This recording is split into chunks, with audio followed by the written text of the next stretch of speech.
Hello. Oh, that's nice to hear. It's really great to see everybody. It's really great to see this place with so many people here.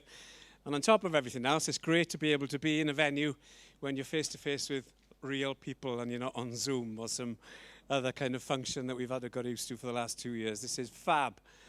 Really looking forward to tonight. It's going to be different.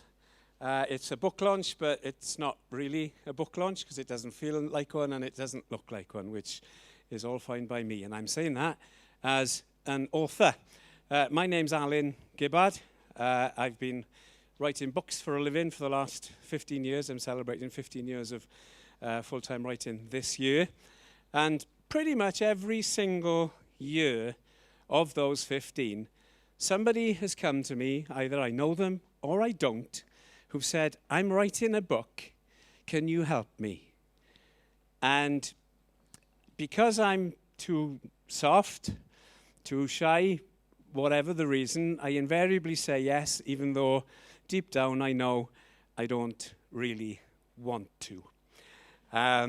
Because the standard of such books varies considerably.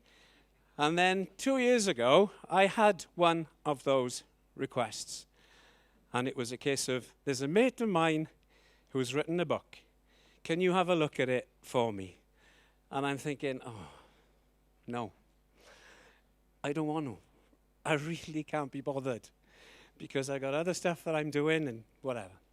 But because the request came from a really good friend of mine, Simon Pugh-Jones, who sat at the back there with an extremely loud shirt, because it came from him, I thought, yeah, okay, go on then. And then he told me it was a book written by a guy called Ian Gravell. And I thought, oh, I know that family name. Everybody in the whole of West Wales knows the Gravell surname, various makes of cars. So I thought, okay, combination of Simon and Ian, I'll read it at least, and then politely think of a reason why I don't want to do anything with it. So I received the book, and I read it, and I loved it. I absolutely loved it. I thought, this is a story. And I said, yes, okay, I will take it on. I will work with you, Ian. We will get this book out onto those shelves. And that was 2 years ago, and tonight is the culmination of that process. And I'm really excited about that, and so glad that I took Simon's recommendation, worked with Ian, and the book is there for you all to buy before you go home tonight. But of course, it's not about me. I helped Ian with the writing and the structuring of the book, if you want to call it that, as we'll hear more of throughout the night. But of course, it's not my story.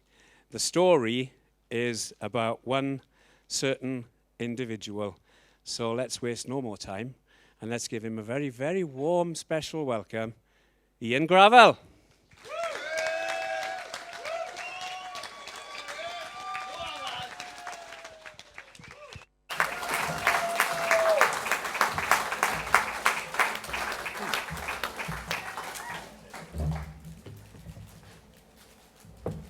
Thank you, Alun. Thank you, Ian. I got something to live up to now, haven't I? No. Right. Well, yeah. It's been a 2-year process, and I think the first question that really came to mind, and what was going through my mind as I was reading the book. Now, for me, the first draft that you presented me with, for me, the reason and the answer to the question unfolded. But the question was, why? Why did you want to put your story down on paper? And e-books are available as well. But why did you want to put it down? There's a couple of reasons. There's 3 very good reasons. That's more than a couple. I know. I'm in the motor trade, I can elaborate more.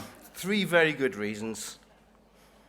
I got Maddox, I got Maver, and I got Noah. I got 3 little grandchildren who've come along, and I'm just thinking, it would be such a shame if they didn't know, in my opinion anyway, if they didn't know the story of what I'd achieved in my life. I didn't think it was this much of a story. I just thought, write the book, print it 10, 20 copies, give them to friends and family, and that will be it. But then Simon Pugh Jones, who is one of the most inspirational people I've ever met in my life. Are you there, Simon? Can't you see the shirt? I can't see it in the dark. But Simon took the book, he ran with it, he passed it on to you. We sat in that pub having a pint a couple of years ago. It was a meal. It was it? Yeah. Okay. Oh yes, yeah, I remember now. And you paid. Did I? Crisps, it was crisps.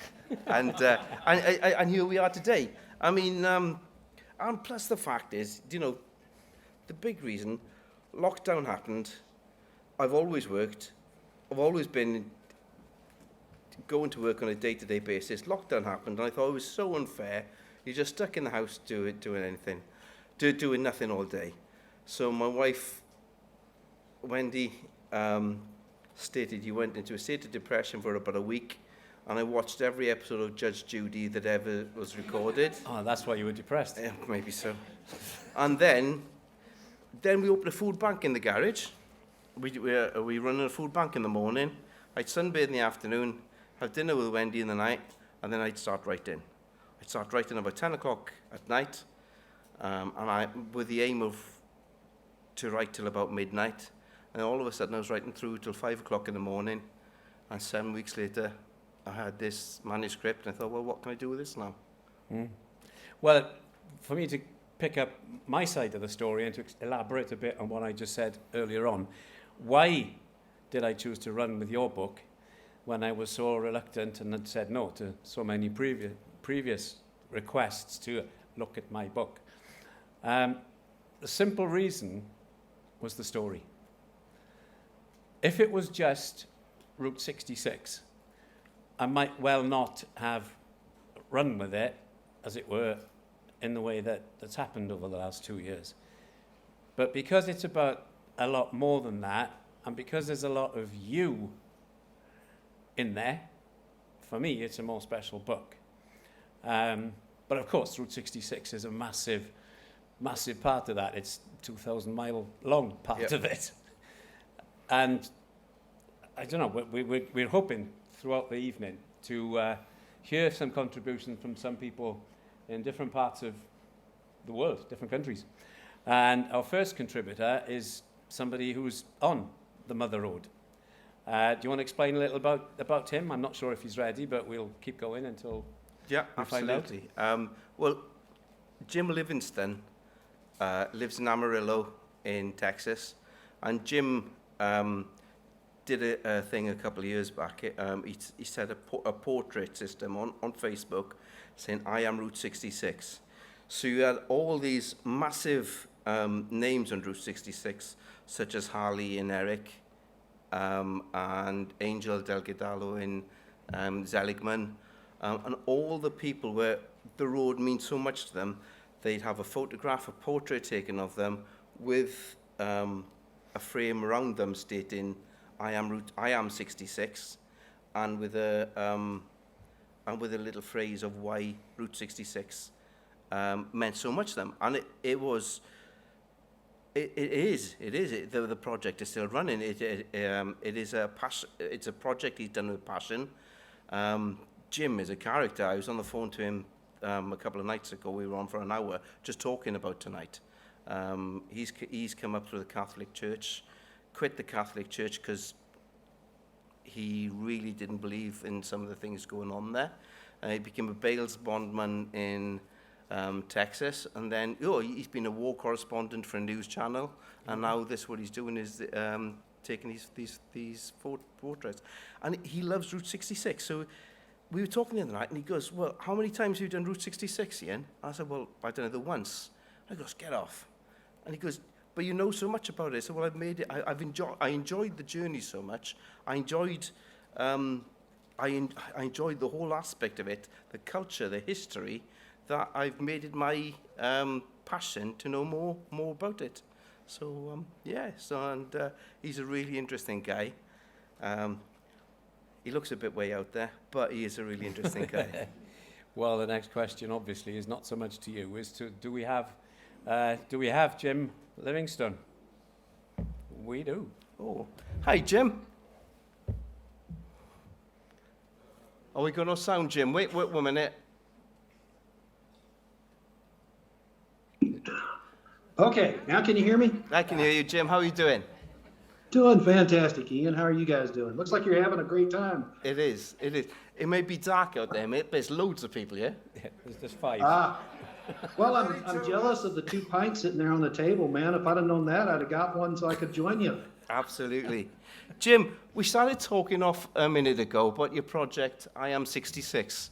And could you explain a bit more about it and how much footage, how many photographs you've got? Because I was fascinated with your story the other night. Oh, gosh. 2019, so the year before the lockdown happened, I traveled Route 66 7 times back and forth. I'm a professional photographer, so, people ask me what I like to shoot, and my response is I generally limit to things that move and things that don't. So when I traveled down Route 66, I ended up with, I've got about 20,000 photos of Route 66. But the real thing that I was focusing on was portraits. And I'm ashamed that I don't have your portrait, Ian, and I'm going to rectify that. We're going to meet and I'm going to take your picture. But I asked people 3 questions. I am, whatever they wanted to respond, I regret, and before I die. So it became a kind of a snapshot of people, who they were right then and there, what was it going on in their past, and where they were going in the future. And just a really quick, short snapshot. Most of the people answered in 1 or 2 questions. I'm sitting on almost 1,700 portraits of people on Route 66 at this point. Wow. So trying to figure out how to put that all in a book. I'm not linguistically gifted as you are. I'm a visual artist, and so words don't come easy to me, but that's where I'm at. So it was absolutely fascinating. And one of the things that I absolutely was shocked as an American who literally, I can walk to Route 66 from my house right now. That's how close I am to it. I didn't expect to meet the number of people from all over the world. Now when I get up and I get on Facebook and I talk to people, I talk to, Marian Pavel from the Czech Republic, or Sam Murray from New Zealand, or Toshi Goto from Japan. It's one of the most wonderful, friendly, international communities that I've ever experienced in my life. And, here I am, I'm on the screen in England talking to you guys. So how crazy is that, from Amarillo, Texas? It's not England, mate, it's Wales. Yeah, thank you for that. Oh. Well, okay, it's kind of like us Texans, when you say United States, no, we're in Texas. So anyway, it's marvelous. Oh, it is. It's so good to see you. But your photography career started off in a different fashion completely, didn't it? Well, kinda, sorta. When I was 14, my sister gave me my very first camera, and it was just absolutely magical. This was back in the day of film, and I learned how to develop film. And then, I did some stuff with the Catholic Church. Ended up to where I kind of burned myself out on photography. You and I talked about that. It's kind of a hard thing for me to talk about, but I came back to photography in 2013. Which is actually how I ended up in Amarillo, and been going strong ever since. That's really cool. So I presume you've done Cadillac Ranch like every day. When I first moved to Amarillo, I bet you there wasn't a week that I went out to Cadillac Ranch. Interestingly enough, Cadillac Ranch isn't technically on Route 66, but it is such an oddity. I took pictures of it day after day after day. And you want to know what the thing that I absolutely loved about Cadillac Ranch was? What's that, pal? Every time I went out there, there was nobody from Amarillo. The people, yeah, I know that's kind of weird, right? the people that I got to talk to were people like you from all over the world that, here, for those who don't know, Cadillac Ranch is 10 vintage Cadillacs buried nose down. And it's a communal art project where people get to graffiti paint the Cadillac. So anybody can put anything that they want to on the Cadillacs, which, sometimes it's shocking, sometimes it's art, sometimes it's questionable what they put on there, but it's an amazing ongoing art project.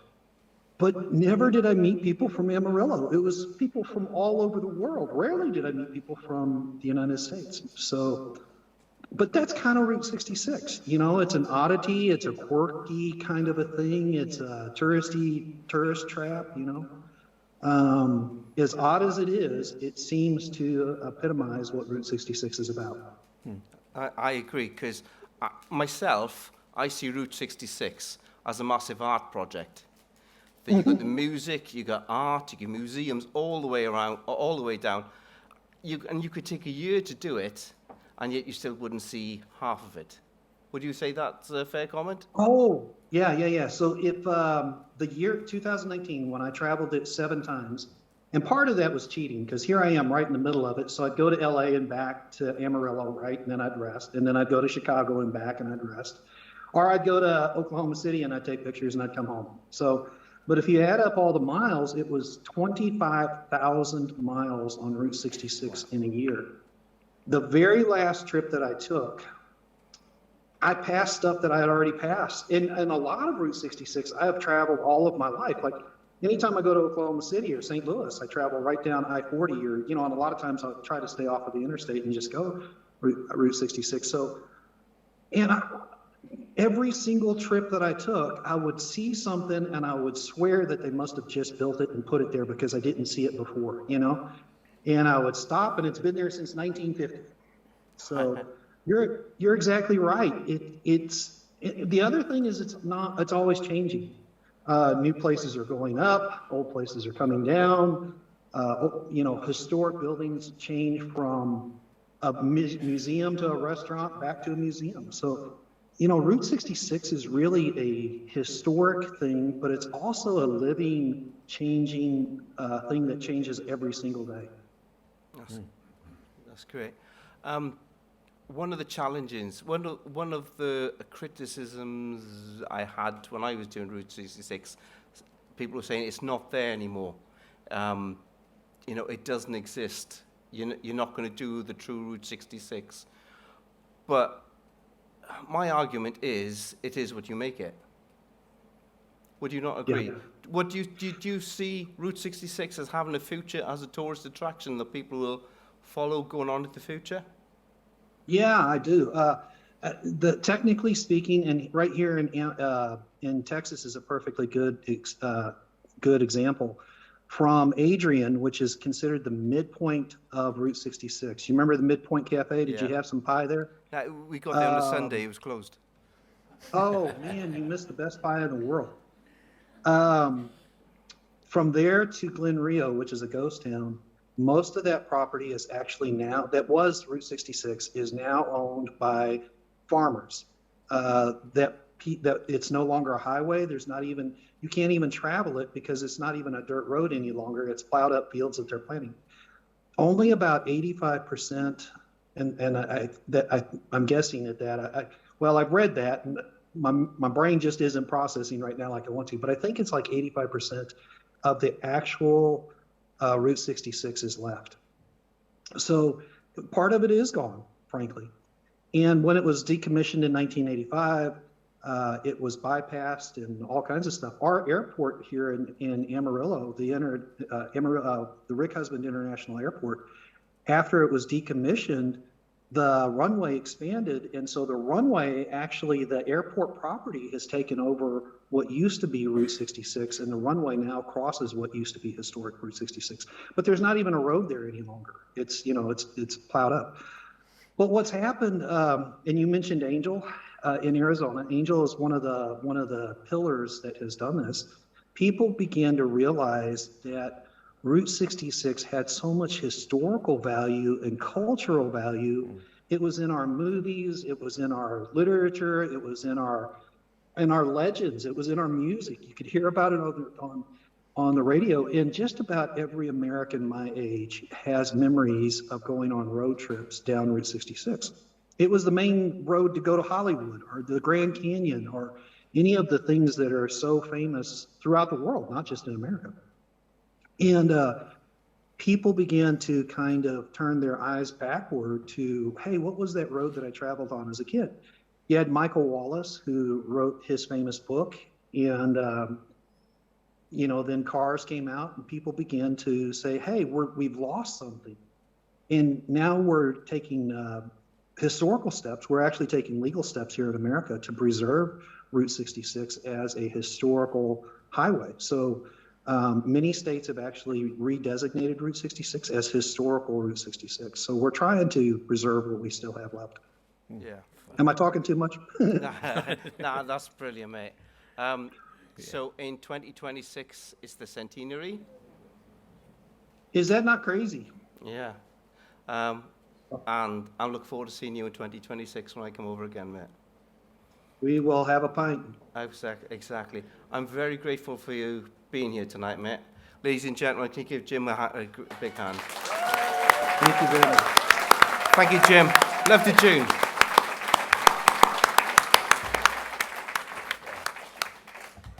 That was fabulous. Really got the spirit of 66 there. Yeah. Absolutely. He's a good guy. Yeah. And of course, there's a lot more that you bring to that same kind of thing in the book itself. But of course, it's about the Mother Road. It's about Route 66.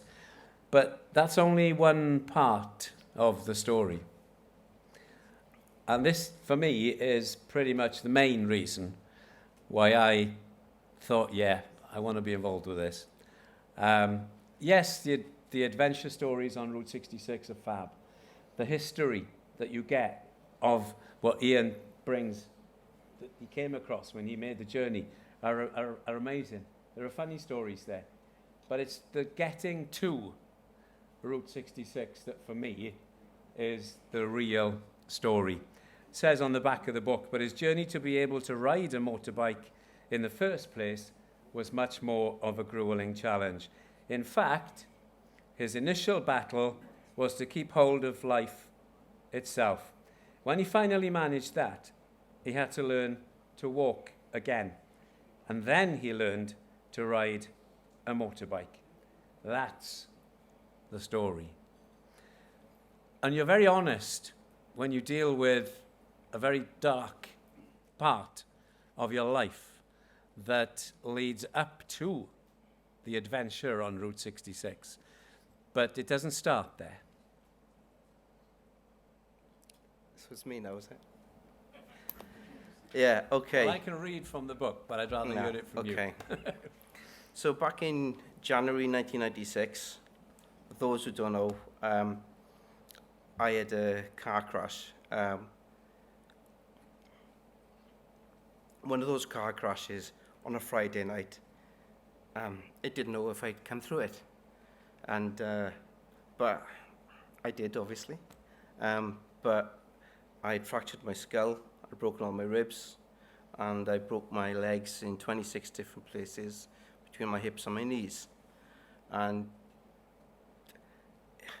these are life-changing injuries, the pain.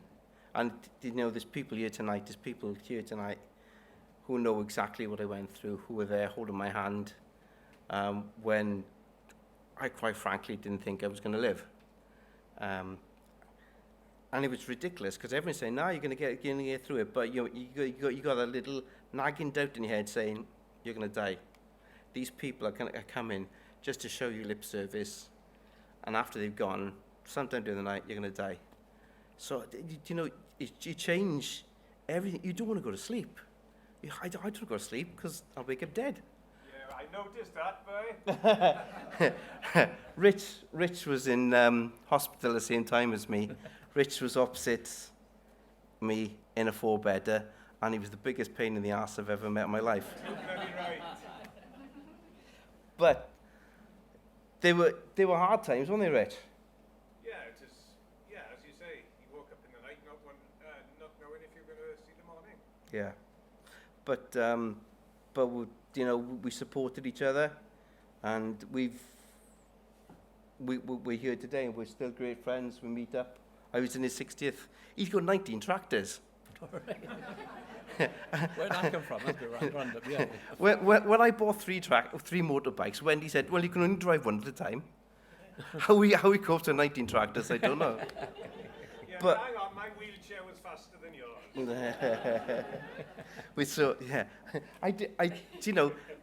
At that height, when you're in a wheelchair, I didn't even know, you don't know what height people are or anything. But getting back to, and to be completely honest, the pain being what it was, I didn't know if I wanted to live. I didn't want to be a burden to the people who loved me.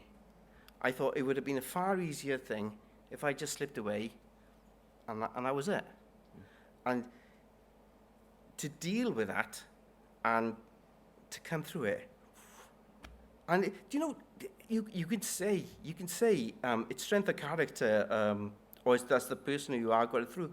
But you either come through it or you don't. And I know people who haven't come through it, and it's not the nicest thing. But I'm very grateful to be here. Yeah, we all are. Yeah, thank you.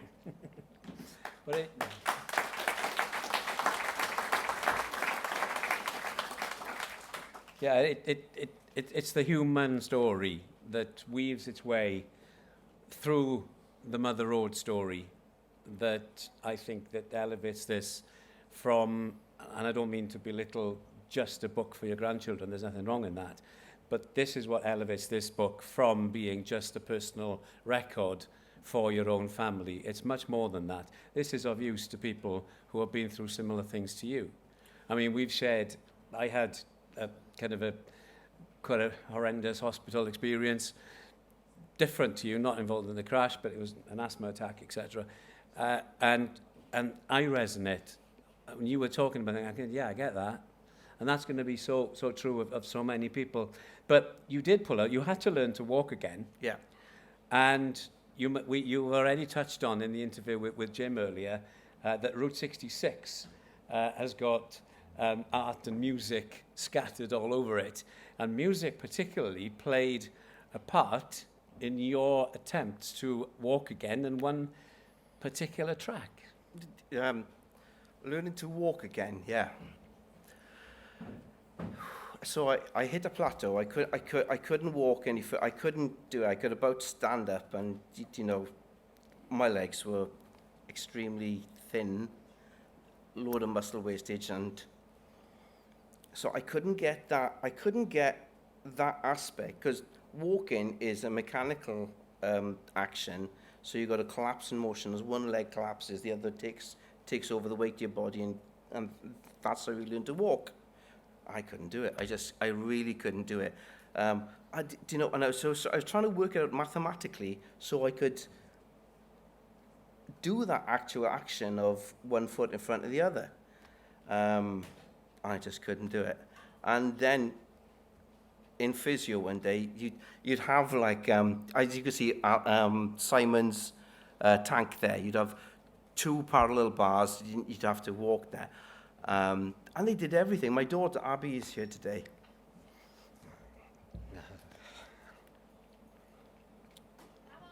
Come on, Ian. Love you, Ian. Come on, boy. So Abby is there. They bring Abby to school, and she was there trying to encourage me, and I couldn't do it. So somebody,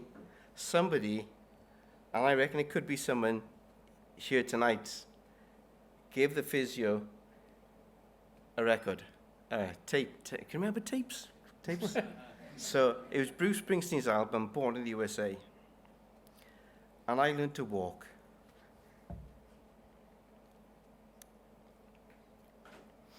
So I learned to walk to Dancing in the Dark. So, Come on,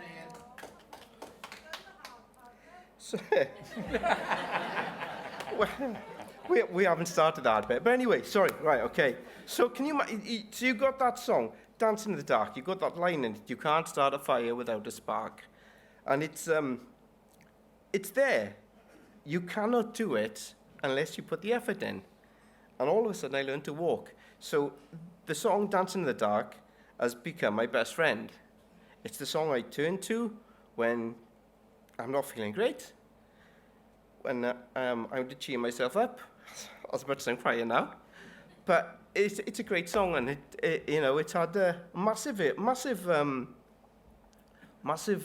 effect on my life. And I'm very lucky. I don't want to spoil the rest of your questions, so I'll leave that one be now. Okay, because I'm not sure what the rest of my questions are, but okay, no, that's cool. But this is the emotion that's in the book, basically, because you had to relive all that in order to put it down. But we can go for a second video contribution now, which is involved with the arts and with disability. We can go on over to Craig. Oh yeah, absolutely. Hey, Craig. Well, I can't hear you. You need to turn your sound up, pal. Can you hear me? Yeah, I can hear you fine. How are you doing? I'm okay, thanks. Yeah. Your t-shirt looks great on you, pal. So anyway, in the book, Craig, I'm just going to give you a bit of an introduction, and we'll have a chat. Is it okay? When I had the accident, there was 2 people who came to see me every day. One of them would be Craig, and one of the other guy is Robert Peel, and Robert's here tonight as well, which I'm delighted to see both of you. I am gutted you can't be here tonight. But, yeah, me too. Yeah, but we've been friends a long time. You're one of my dearest friends. And so when this project happened, Craig works in Venray in Holland, but he is one of the most, him and Simon Pugh-Jones are 2 of the most talented artists I've ever known. And I wanted something to symbolize the project that the Loose Gravell was going on. So Craig came up with a rondelle, which some of you got on your t-shirts tonight, the rondelle, where you see a guy on a motorbike going out into Route 66. But the shadow of the motorbike is a wheelchair. And that's a very poignant thing, Craig, isn't it? I mean, when you used to come to visit me all those years ago, did you think I was going to come through it? I knew you'd come through it, I knew you'd come through it. So what made you so sure? Strong, And when I came to see you, you were in a good mood, Was I? It was, well, the morphine, I think. Oh, yeah. Yeah, there was a lot of morphine in those days, wasn't there? Yeah, Very lots, good. yeah. Yeah. So, how did you feel when you heard I'd had the accident initially? How did you hear? I can't remember if Simon phoned me, or I'm not quite sure exactly. Yeah. Devastated at the time, yeah. It wasn't it? But yeah. I can remember fun times then, going in the wheelchair to the Friends. The Friends Arms in Johnstown, guys, okay? If you ever happen to be in a wheelchair, the Friends Arms doesn't have any foundations, so you can roll straight in. You don't need anyone to lift you over the threshold or anything. You can just roll straight in. It's great. And David Hector's here tonight as well. So you used to get a bunch of your friends to stand around you because you couldn't get in the toilet, so you'd pee in a pint glass in the corner. And that's how we used to go for a pint, wasn't it? Speak for yourself. Well, no one drank from the pint glass afterwards. That was thrown. But it was a hard time, but we had some fun times coming through it as well, didn't we? Always, yeah. Yeah. Some great laps. Absolutely. I'm gutted you can't be here tonight, pal.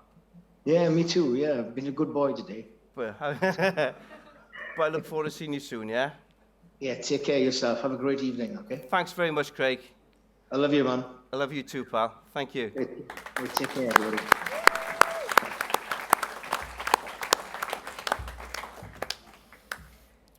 I want to elaborate about another song, if that's okay with you, Alan. I know we're going to talk about the other song later, but it's a song by a band called Hothouse Flowers, and it's called Don't Go. And if you listen to the song, it sounds like a sweet little song a chap is singing to a girl, is don't leave me, don't go. And there's nothing wrong with believing that. But that song is actually a friend who's singing to a friend who's on a life support machine. And the whole ethos of the song, Don't Go, is don't go, don't die, don't leave me, don't leave me this way. You know what I mean? And I always think, Rob's here, Rob Peel's here, Craig's here, this is in the book. I really thought, like I did earlier, you were just paying me lip service. You coming to see me because I was going to die anyway. And that is a horrible mindset. That, you know, that is a massive thing to get over. Thank God for morphine. Yes, indeed. And thank God for Hothouse Flowers. Thank God for Hothouse Flowers. And we have a specially recorded message sent to us from Liam, the singer in Hothouse Flowers, who wanted to be a part of this evening, and he wanted to contribute. So we'll hear from Liam, and after that we'll hear the song that you just mentioned. Absolutely. Yeah. That would be great. Thank you. Hey Ian, congratulations on this book. I have to say it's an honor for me to get a mention in your story. As a young person, coming of age, going through the ups and downs of life that we go through, I've always been grateful for this song, this record, this piece of music. Every now and again in my life, there's been music that has managed to take some of the tightness that might have been in my heart, in my mind, in my throat, in my brain, and has untangled this tightness and given me peace. And I've been always very grateful for the musicians and the artists who have made these songs and these pieces of music. So to know that a piece of music that I have made has played a part in your life, Ian, and has found its way into your book and your story, well, that's me doing the job that I feel is my responsibility to do. And I'm very glad and very grateful that you made contact. And I am very glad and honored that, you know, that this work that I have done, that I've been a part of, myself and my friends that have traveled the road with me, that our music has made an impact on your life is a true honor, and I am very, very grateful. All the best with it, and see you soon, mate. I look forward to it.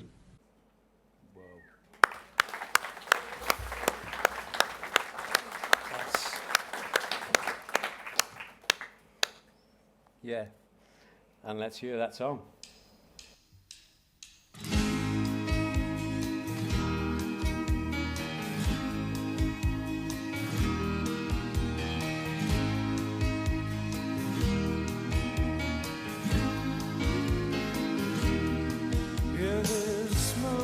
Cut grass and it's filling up my senses, and the sun is shining down on the blossoms in the avenue.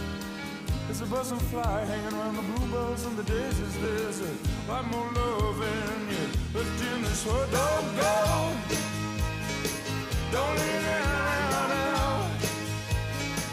While the sun smiles, stick around, laugh away, and I'll lie warm on the soft sandy beaches, and my toes are submerged in the water, and it feels good. The children playing, building castles on the shoreline, like a painting that we loved and loved. It feels so fine. Don't go, don't leave it there now. While the sun smiles, stick around, laugh away.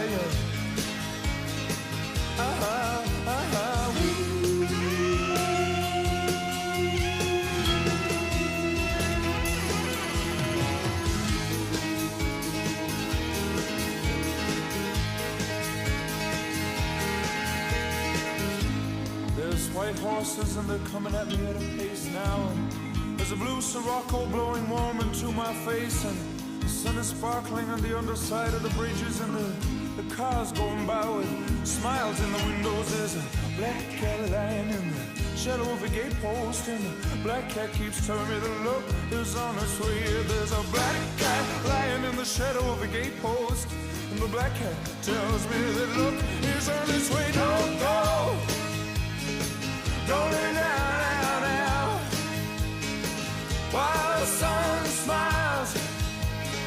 Stick around, laugh a while, yeah. Stick around, laugh a while.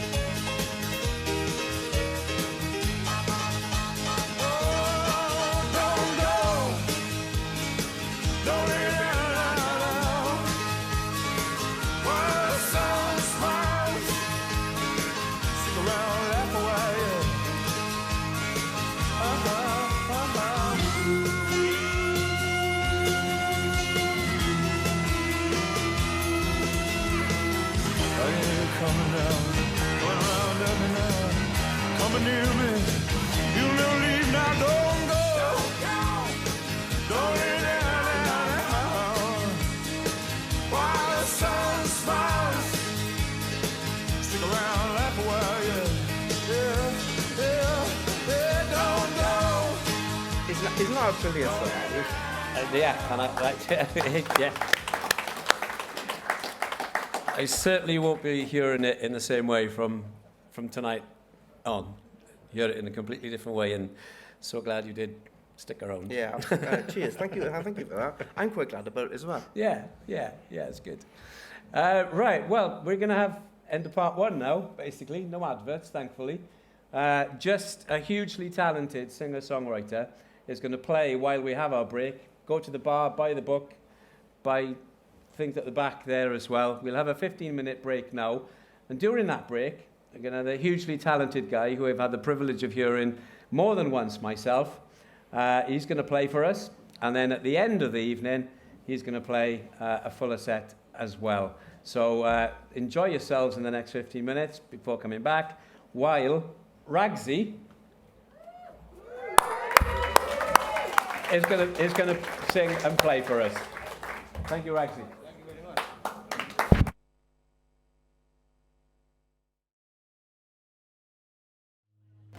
This is a song that I played a few years ago in Alun.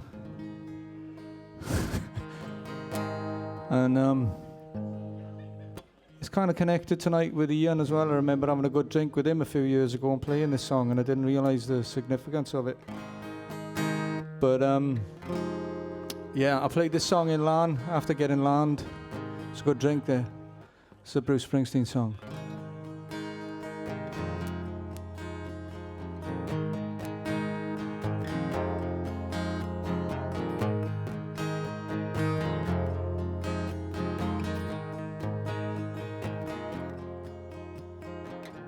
I get up in the evening and I ain't got nothing to say. I come home in the morning, I go to bed feeling the same way. I ain't nothing but tired, man, I'm just tired and bored with myself. Hey there, baby, I could use just a little help. You can't start a fire. You can't start a fire without a spark. This gun is for hire. Even if we were just dancing in the dark.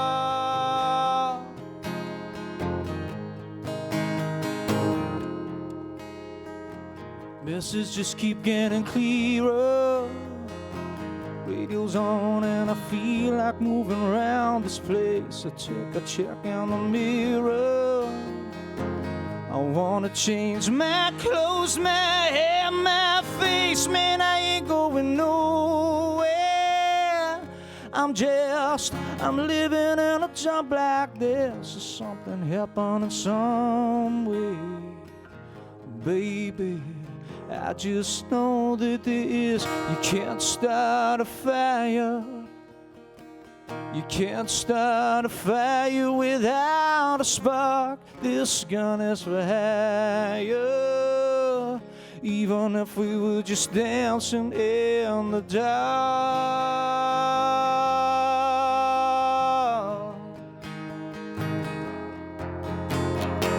You sit around getting older. There's a joke here somewhere and it's on me. You take a hit in the shoulders. Come on, baby, the last laugh's on me.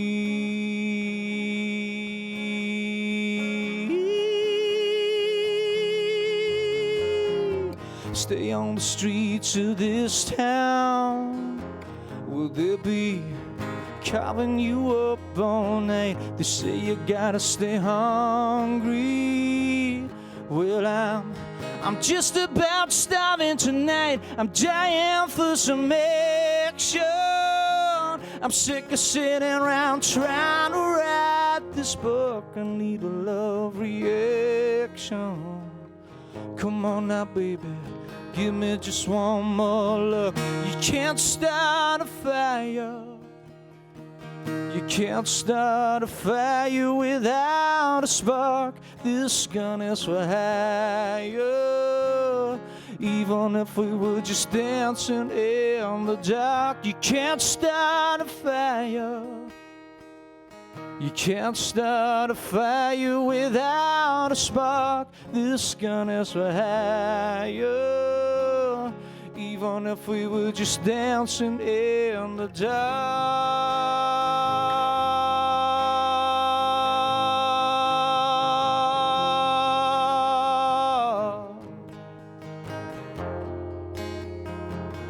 Even if we were just dancing in the dark.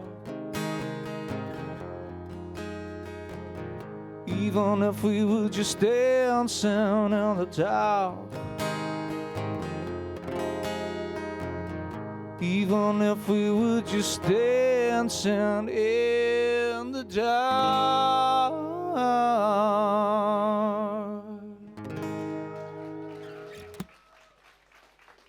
Thank you very much. Thank you. So, yeah, this is a song. Otherwise, I'd be doing magic up here, wouldn't I? And this is all about first times. The first time you meet someone and all those lovely firsts you go through. And it came out on the album. It came out last year. And it got played all over the shop, all over the world. But it's about those lovely firsts where you go through, like holding hands, having your first kiss, and then having your first cutch. And then you think to yourself, hey, this is going somewhere. Maybe I should take it for a meal. Maybe McDonald's is open. Or maybe I go expensive and take a KFC and buy a bucket. It's a song called The First Time.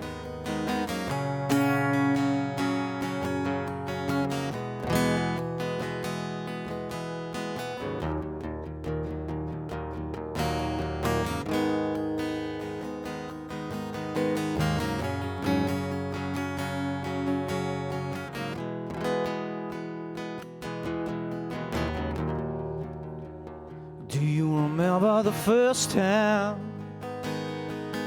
Is it still as fresh as the day when we said those 3 words to each other? Did we mean until our dying day? Do you remember the first time when you placed your hand in mine and we walked this world together? United in our time, with our hearts beating faster than ever, never knowing where we're heading for. With so many unanswered questions, I only know that I wanted more. So can you look me in the eyes and tell me that you need me? Can you look me in the eyes eyes and tell me you believe me. Do you believe me? Do you remember the first time when you placed your lips on mine, embraced in that moment? I think everything stopped passing by. Do you remember the first time when I held you in my arms, never wanted to leave you go, baby? In our world we were safe from harm, with our hearts beating faster than ever, never knowing where we're heading for. With so many unanswered questions, I only know that I wanted more. So can you look me in the eyes and tell me that you need me? Can you look me in the eyes and tell me you believe me? Do you believe that I'm still the one to share with you the sad and song? Can you still see that I'm the same, with a love that's never been tamed? So please look me in the eyes and tell me that you need me. Can you look me in the eyes and tell me you believe me? Tell me that you need me. Oh, tell me that you need me. Please tell me that you need me. Oh, tell me that you need me. Do you remember the first time? Thank you very much. I don't know if anybody follows me on social media or not. Or, you know, if anybody watched the Stereophonics a couple of months back on the old BBC, or went to the, you know, the Principality Stadium. But there was this male voice choir that opened up for the Phonics. And the Phonics are from my neck of the woods, but so was the male voice choir. It's Comeback Male Voice Choir.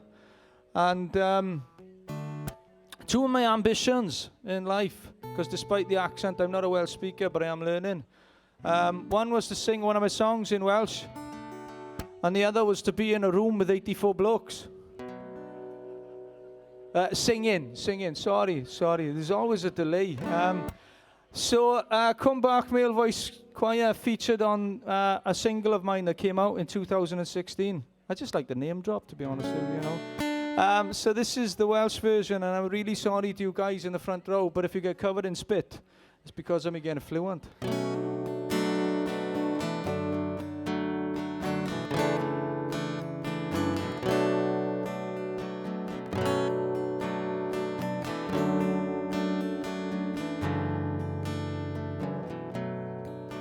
Dwi'n crwydro gladfen hadau, y balchder a fy nhaid, yn chwilio am fy hafan, fy gatre lawer gwaith. Pinnau'n cysgu dan y seheno, neu'n certhyd ger y llun, o hyd canerd o'r tir ma, nes fod lawn i'n unaid i, o dyma fy gatre i. Yw hwn yw fy hafan i.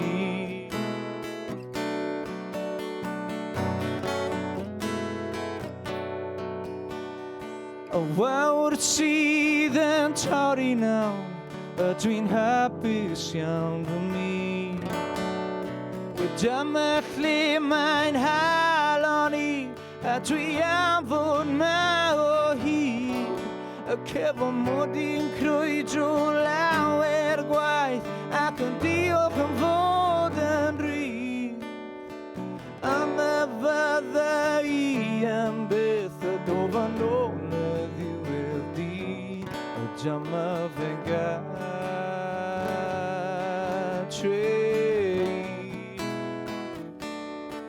you'll never have any.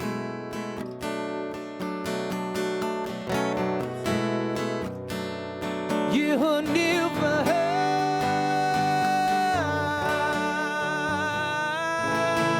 any. You'll never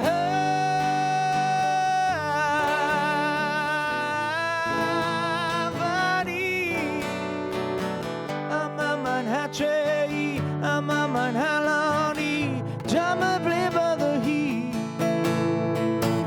I'm a man hatchet, I'm a man haloni, Jama play by the heat. You will never have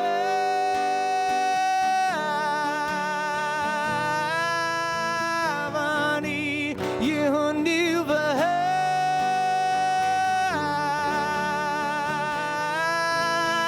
any. But have any.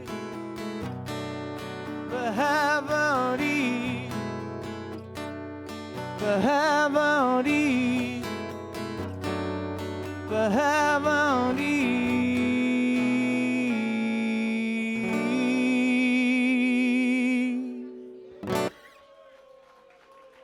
Thank you very much.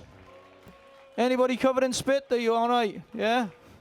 Fantastic. I don't know if this is my last one before everybody jumps on. I don't know yet. 2 more? All right then. So I'll tell you what I'll do. I'll play 2 songs because there's 2 more. It's the type of guy I am, see, innit? You know? So this is another song that came off the album last year. It's all about catching up your loved ones. And it got played all over the shop. But Tom Jones liked it and he went, yeah, go and check Rogsy's new song out. Go on Spotify on his playlist and check it out. He did. He actually said it like that, to be honest. He was like, yeah, go on. Yeah, I haven't got a clue about Spotify. It's all about algorithms, isn't it? The only algorithm I want is a drummer in my band, and that's going to be his name, and that's it. But this is a song called, sorry, I talk rubbish. It's a song called Safe From Harm. Do you know what? Sorry to be cheeky, but while I play this song, could I get some water or something like that? Just because the next song is going to be a belter. Because I know these things.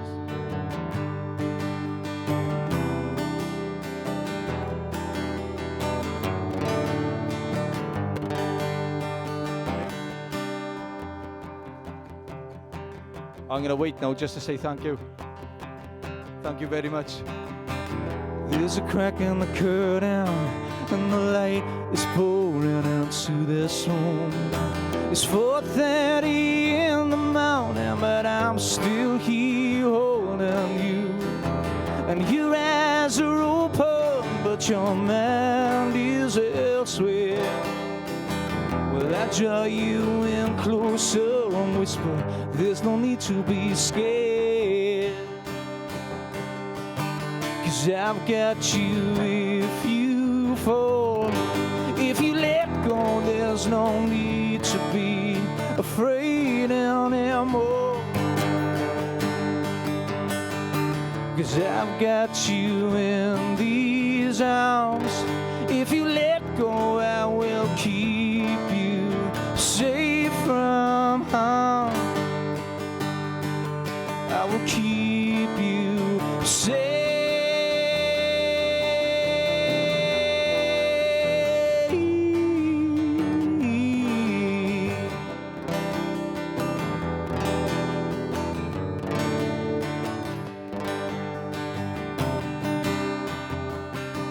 So little by little, the light now illuminates this room. And there's a cry from within this bed, but it's alright, 'cause I'm still holding you. And your eyes are open as you slowly turn and smile my way. Well, I draw you in closer to whisper that everything is gonna be okay. 'Cause I've got you if you fall. If you let go, there's no need to be afraid 'cause I've got you in these arms. If you let go, I will keep you safe from harm. I will keep you safe.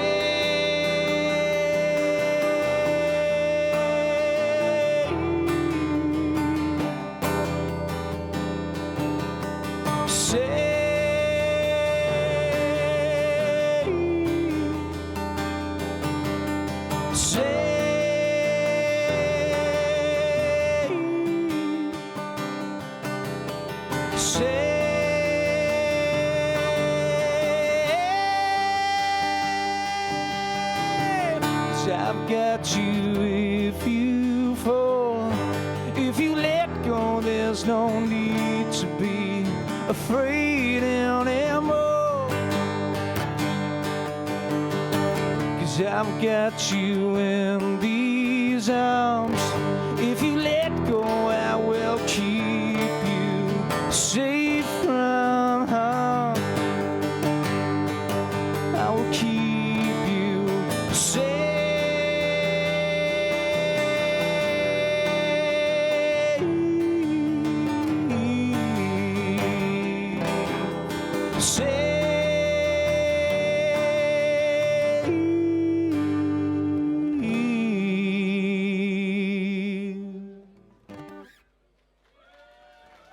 Thank you very much.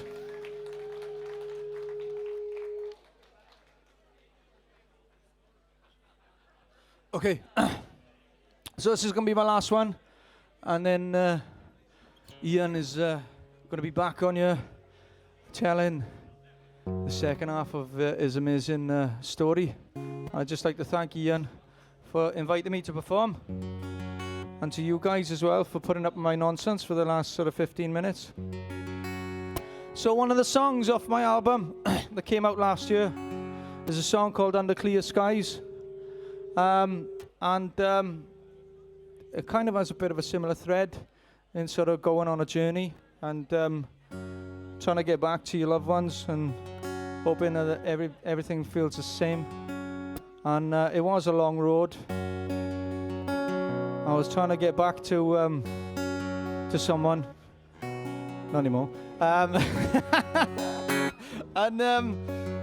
Yeah, I nearly died 722 times. It was 3 really. It was snowing. It was 2018, and it was St. David's Day.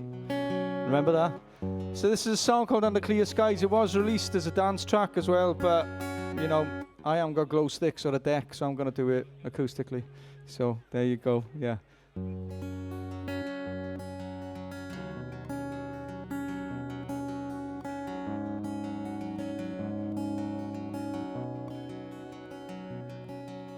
I hold my breath and I count to 10. I turn on these heels and walk straight ahead. Oh, how will this all end? Sometimes I close my eyes and I pretend that I'm back home with you, my friend. Oh, how will this all end? Well, if I called your name, would it echo on? Would you turn this way? Are we still that strong? Oh, would you look my way?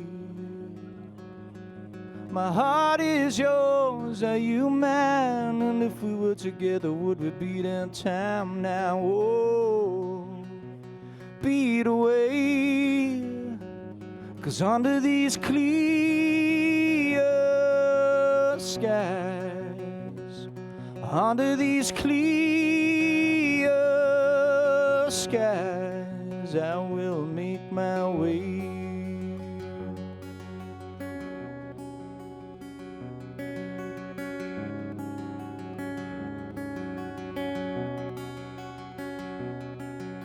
These miles between us are not that far, and I hope this road leads me to where you are.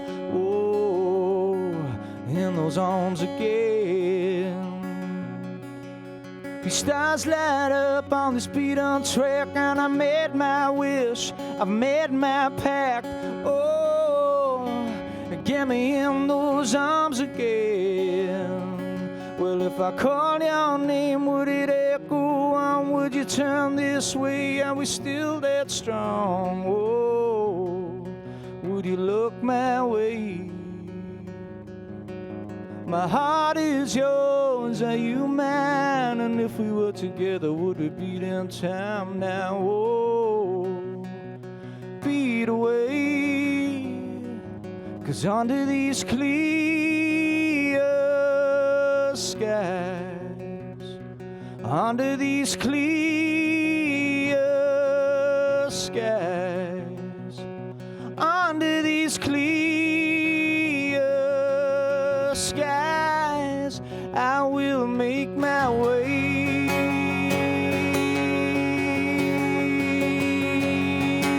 To you.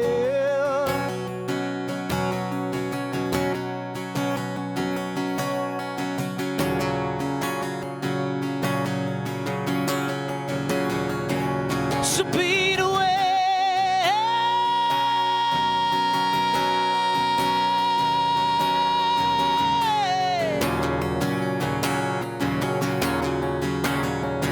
So beat away.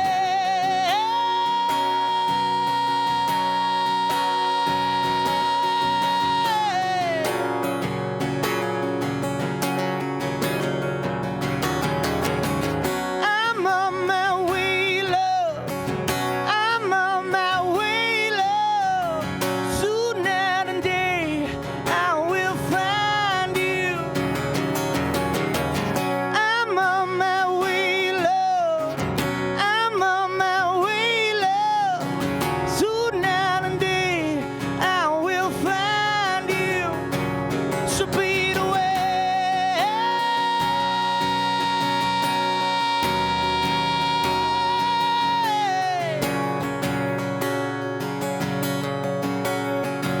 So beat away.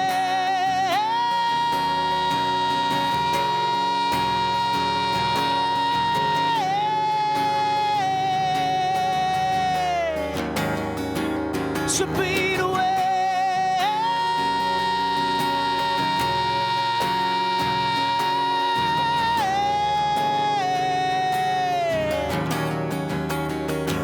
So beat away.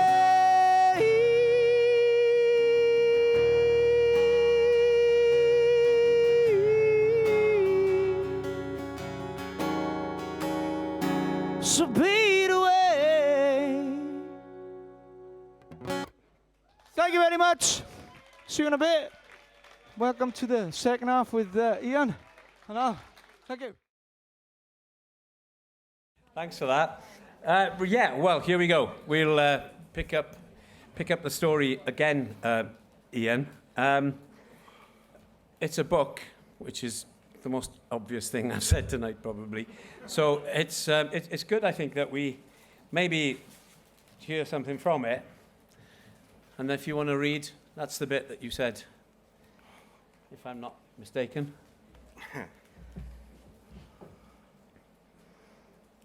Okay. I have always loved motorbikes. To be aware of all that is going on around you and to take in your surroundings. Temperature, smells, sounds are all at the forefront of your senses when you edge your bike onto the tarmac. The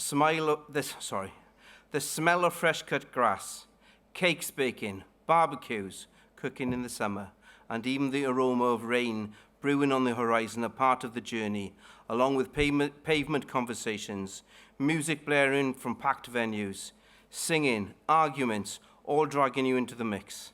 It's not about the speed, it's never about the speed. It's the freedom of the journey that motorcycling gives. After all, paradise isn't a place, it's a state of mind, because we all know the dangers, and all we can do sometimes is hope, but the fun is always there.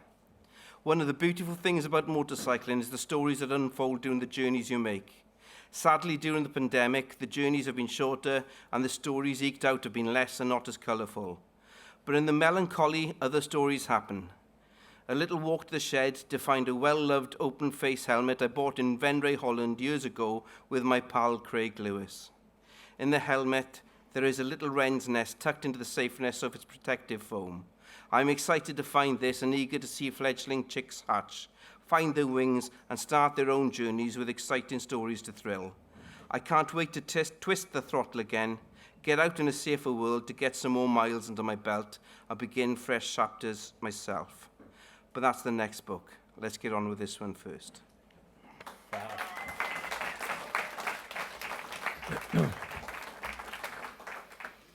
And that's another reason why I thought, yeah, I want to be involved with this. It's because you actually are a good writer. Thank you. I changed and touched none of what you've just read. There's been a lot of reworking as we've had that creative process together, which has been fabulous. But there are so many bits like that. And you used one line early on in the book, in the first draft of the book, that you were darting in and out on your bike like a cobbler's needle. Faster than a cobbler's needle. Faster than a cobbler's needle. I think that's kind of a nice touch. I got that picture straight away as someone who can't ride a bike. Maybe it's the wrong place to say that, but I can't. But you really do. We had some fun in the writing process. There was one thing we had to change. There was one bit where I remember I was recounting a conversation Wendy had with somebody who I had already said had died. That was a little bit something that needed to be corrected. But on the whole, your writing really does stand up, and that is a huge reason why I wanted to get involved. And Jim mentioned earlier that the people that he meets on the road are just phenomenal, and he listed some examples in that first interview that we heard. And that is something massive that hit me, again, as somebody who was not part of that world directly, only through yourself. That there's a real community, and we've heard from him, and we've got somebody else that we're going to hear from. It's Dom Pizzullo, soon, hopefully. That sense of community is quite special, and that hit me as an outsider. Yeah, community about motorbiking. The power of social media, for the want of anything else. There's a couple of guys at the front here who look like penguins. He gets his revenge in first. But I met Frank initially through our love of Indian motorcycles. We were all in the Indian Motorcycle Riders group. I met on a couple of occasions, and we've become firm friends. I've been on holidays with all you guys. We've been to Scotland. We've been to France. We've had great fun. Yeah? Well, I think we have anyway. Oh, dear me. Don't mention the horse. But the messages, Frank, you've sent me some messages over the last couple of days. You all have, guys. I'm extremely grateful. It's been an excellent, despite the nerves in the first part of this evening, it's been an excellent relaxer. Thank you very much. I really appreciate it. Then you got Ziggy Skirms here tonight of the Tarmac Scratchers. We got Sean Sutton. We got Kristen. We go out on a Sunday afternoon. We have the best fun going. And then then online you got Stephen Jones of Moa, Man Up and Ride. You got Rowena is here tonight. I am delighted to see you here, Rowena. I've nagged you to come. I know I nagged you to come, but I'm delighted. Rowena hasn't been very well, and she did know that she's strong enough tonight. Hats off to you, darling. I'm really pleased you made it here tonight.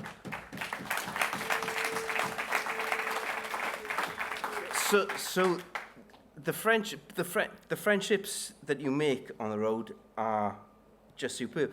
Do you know, the conversations you have in a cafe when you stop to have a cup of tea. Max is here tonight and Irene Jones.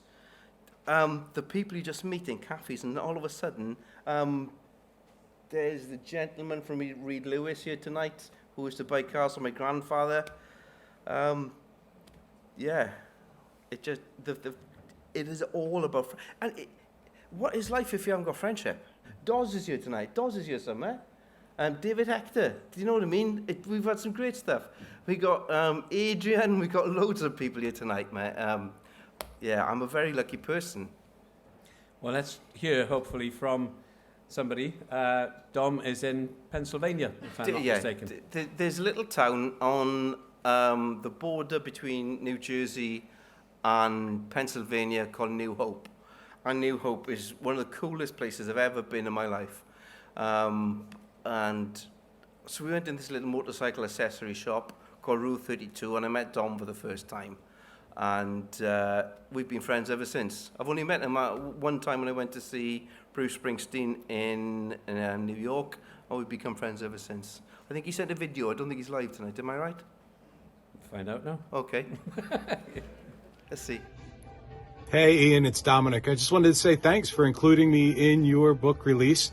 It was so great meeting you back in 2018 and learning how much we had in common and just enjoying our friendship over the years and watching you produce the book. Congratulations. Nobody deserves it more.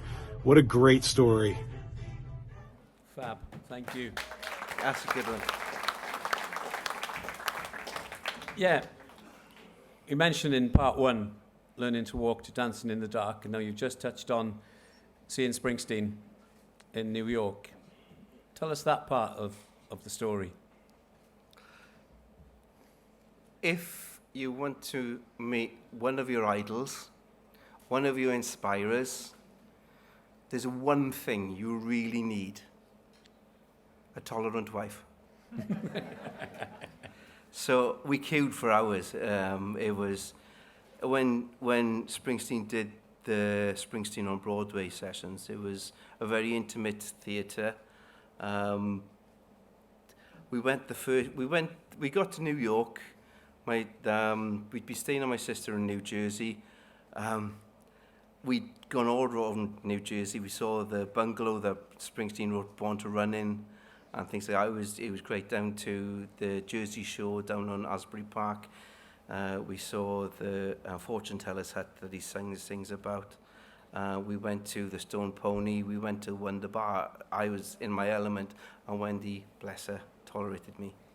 But anyway, so we got to New York. First day, we queued for ages.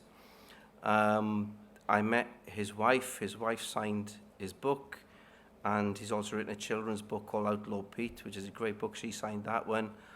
But then, like, the autograph hunters went in like vultures, and I missed him. So went home gutted that first night. The next day, I started queuing probably about 5 hours before the concert started. I was right at the front, and he signed my book. And he was closer to me. He was closer to me then than you are now, okay? Yeah. So we'd stopped in Carmarthen on the way. I'd stopped in James Music, and I bought 2 little guitar picks with Welsh Dragon flags on them. So he signed my book, and I gave him the Welsh Dragon pick. So we went into the concert that evening, and he'd done a couple of songs, and he was halfway through Thunder Road, and the light flashed off his pick, and you could see green and white. Yeah. And he was using the pick that I gave him to play that night. Fab. And I was awesome. Yeah.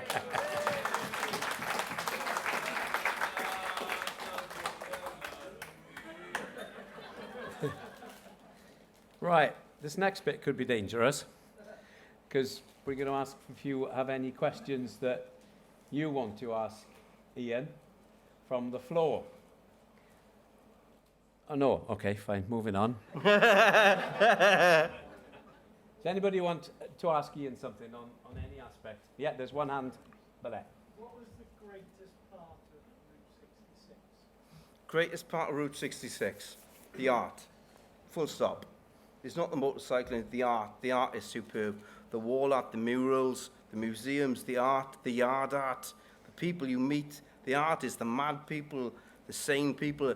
It's the art. It's the journey. It's just superb. That is definitely it for me.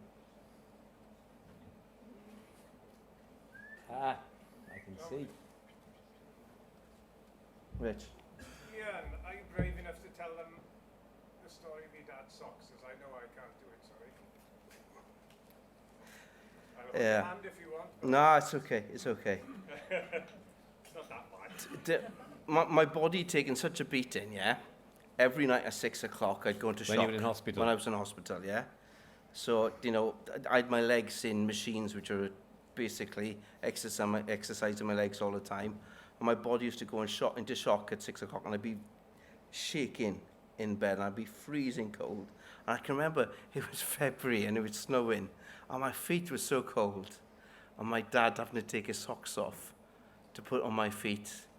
And Rich always reminds me of this one, as he said, he's never seen such an act of love for a father for his son as that one moment.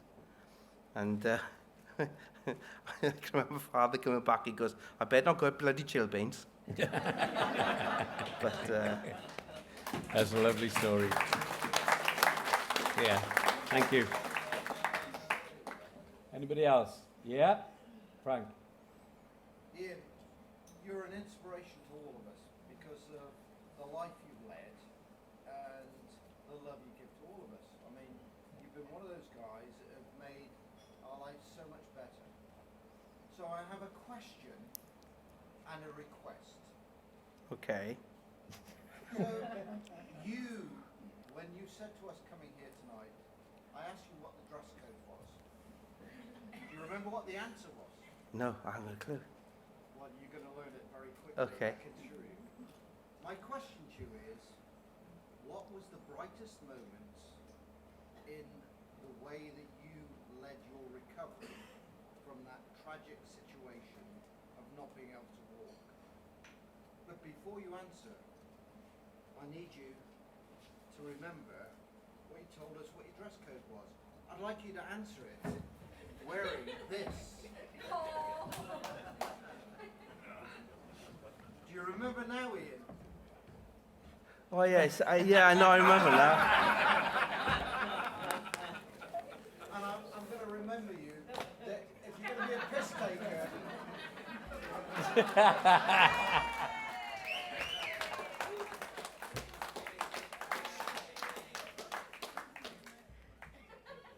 Yay! you did tell us we had to wear pink tutus before we came here. The brightest thing. The brightest thing is the friends I made. The friends I made from hospital. Sorry to refer back to you again, Rich, but the friendship that you and I have had over the years has just been superb.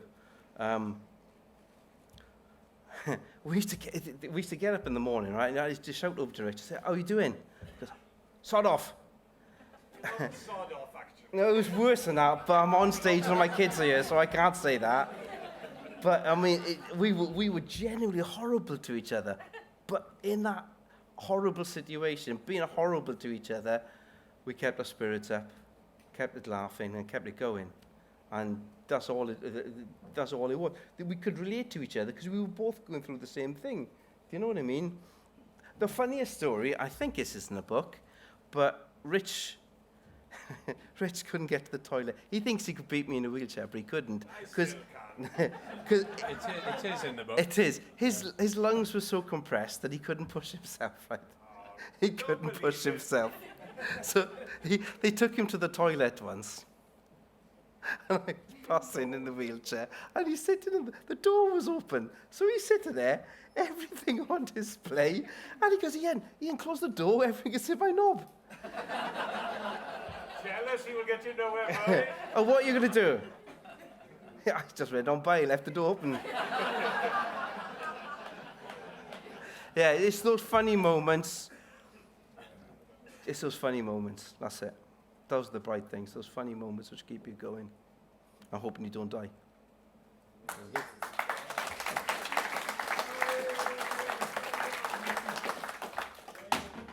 Anybody else? Me? Okay. Oh, no. Oh, yes. Oh my gosh. Okay. Will I sleep tonight? With that image. That's it, it's coming off. You're not allowed to take it off, Ian. Yeah, I am, pal. No, they haven't. Taking what they've got. Right. Anybody else with Yeah, over on. Did you get scared right in the bike after you had that minor accident in the car? I get... The car protected you. No. I get scared sitting on the toilet, pal. I'm not being funny. It's one of my biggest... one of my biggest fears is falling off the toilet. I can remember... Do you know what I mean? You've just got to live with fear every single time. Because if... So on a serious note, if you're sitting on the toilet, you haven't got a way to push yourself up. You're stuck there. Because I just have not got that strength to be able to get up. So, yeah, everything is scary. You just got to live with it, haven't you? But yeah, no, bikes are great fun. The way I look at it, you can get knocked down by a bus tomorrow. I mean, no one knows what's round the corner. In my case, it was a big lorry. It's one of those things.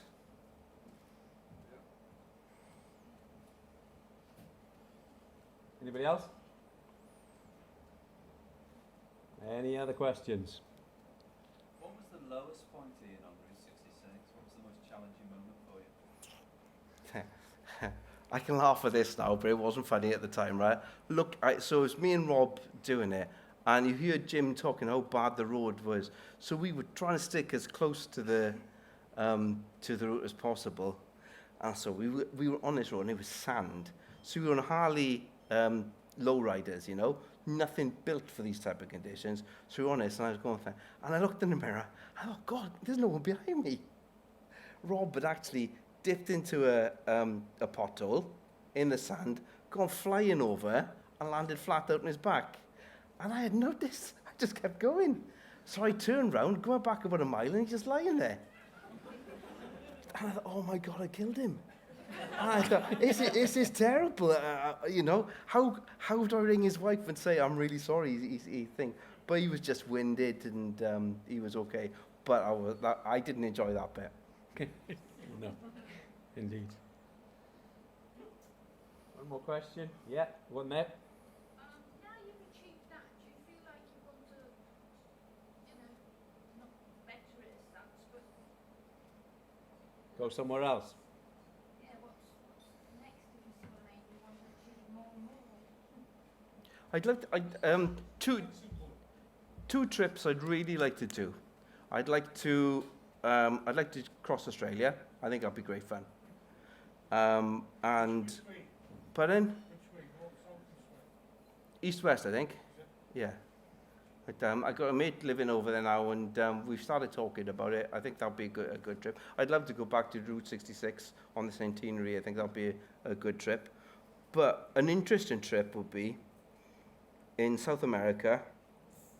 My grandfather used to go to the Welsh community in Patagonia quite often. He went over there about 13 times. But I'd love to go over there and do the original trek, the original pioneers who went up to the Gibbard Valley, and do it on a bike. I think that would be fun. I think that'd be an interesting one. That'd be a special one. Yeah, that'd be good fun. Yeah. Yes. Definitely. Which one, or both? yeah. Yes? Was that a question? No? Oh, yeah. Anybody else? No, that's fine. Okay. It's not a process that people go through ordinarily in sitting down and writing down their story, especially one, as we've seen this evening, that's quite emotional and personal, as well as the adventurous and the enjoyable.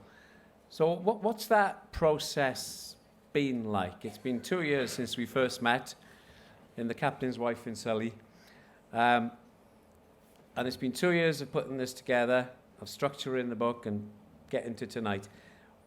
What's that process do to you? Because not many people go through that. I can remember meeting you.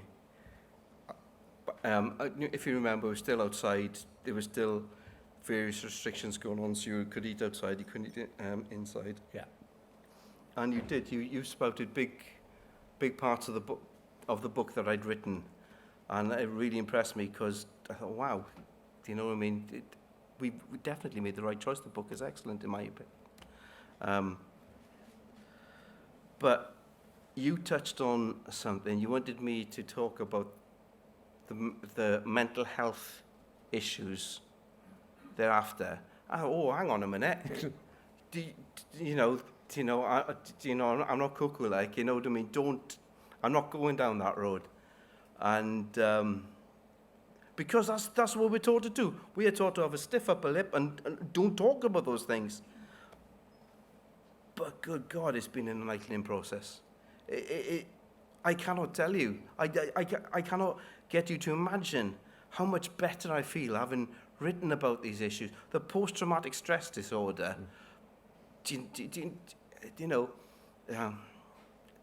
Wendy, sometimes, even to this day, I'll go home and I can't talk. And I just got to sit down and I got to go through that process of not talking, and I just cannot do it. I cannot talk. It's not a case of being rude. I just cannot have that conversation. I cannot start that conversation. It might take me an hour. It might take me good few hours, but then gradually come out of it and away to go. And I'm very, like I stated earlier, everyone doing what I do needs a tolerant wife. Fab. That deserves a round of applause, I think. Yeah.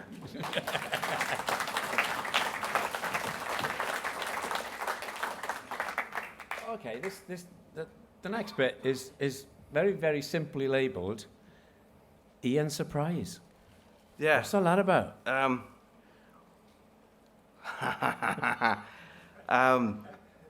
my gosh. That's a naughty laugh. I was, wasn't it? Right, okay. I'm going to grab my guitar. I'm going to sing a song, guys, okay? It could be appalling, don't clap. But it's something I really want to do. I'm not being funny. I am so grateful to you all for coming. I'm sorry some people couldn't make it. I'm really grateful for finding my story interesting, because I personally don't find it that interesting.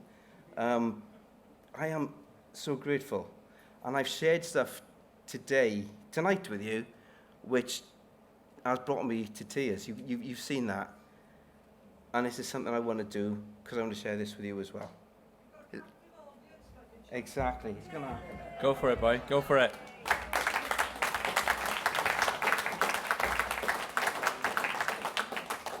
Alun, the red cable? Yes, sir. Thank you. No.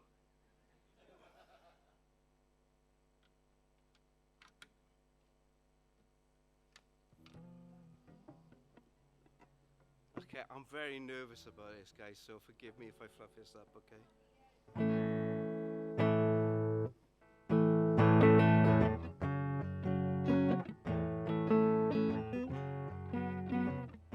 I get up in the evening. I'll start again. Sorry, hang on a minute. Like I said, I am nervous, okay? But I will get there, I promise you.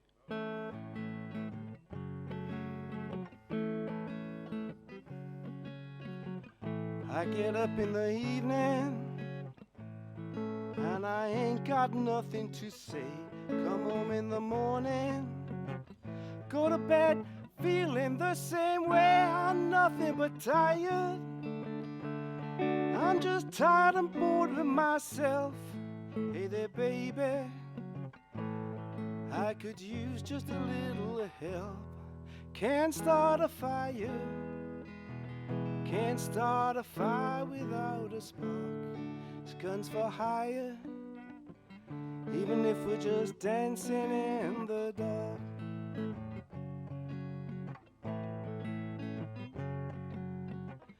Message keeps getting clearer.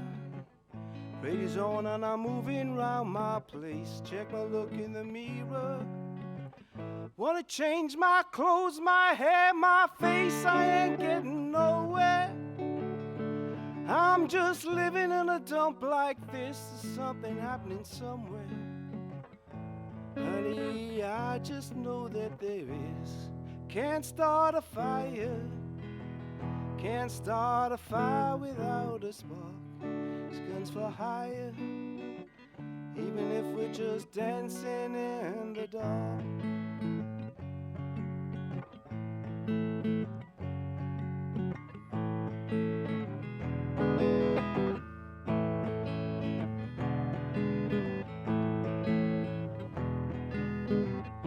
white horses and they're coming at me at a pace now, and this blue Sirocco blowing warm into my face. The sun is shining on the underside of the bridges, and the smiles in the windows of the kids as they pass by. The black cat lying in the shadow of a gatepost, and the black cat is telling me that luck is on its way. The black cat lying in the shadow of a gatepost, and the black cat keeps telling me that luck is on its way. Don't go, don't leave me now, now, now, while the sun smiles. Stick around and laugh a while. Stick around and laugh a while.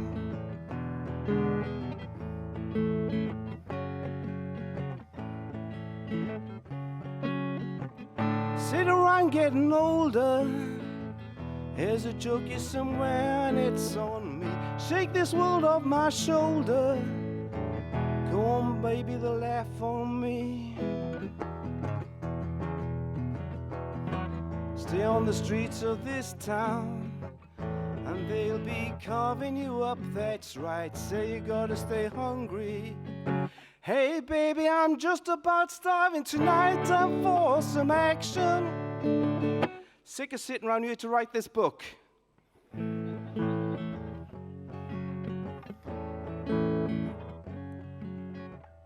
I need a love reaction.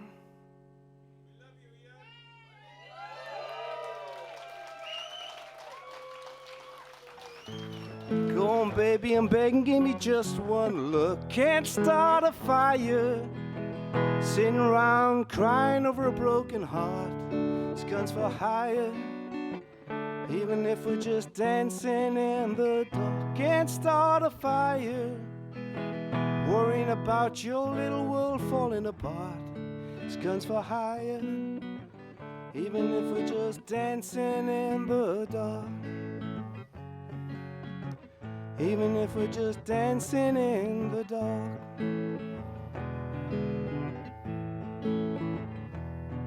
Don't go, don't leave me now, now, now, while the sun smiles. Stick around and laugh a while. Stick around and laugh a while.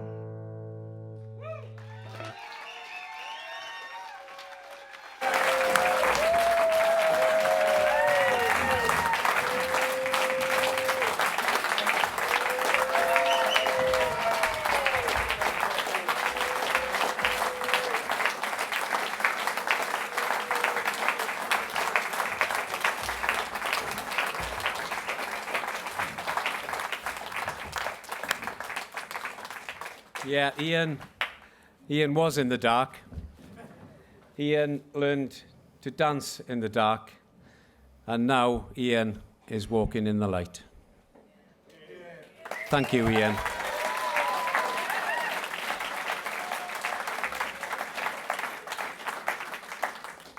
If you find the book boring, you're not getting your money back. And if you do find the book boring, that's the bits he wrote. Thank you very much, everybody. We're going to enjoy some more Ragsy music now, but give a huge thank you to Ian. Thank you.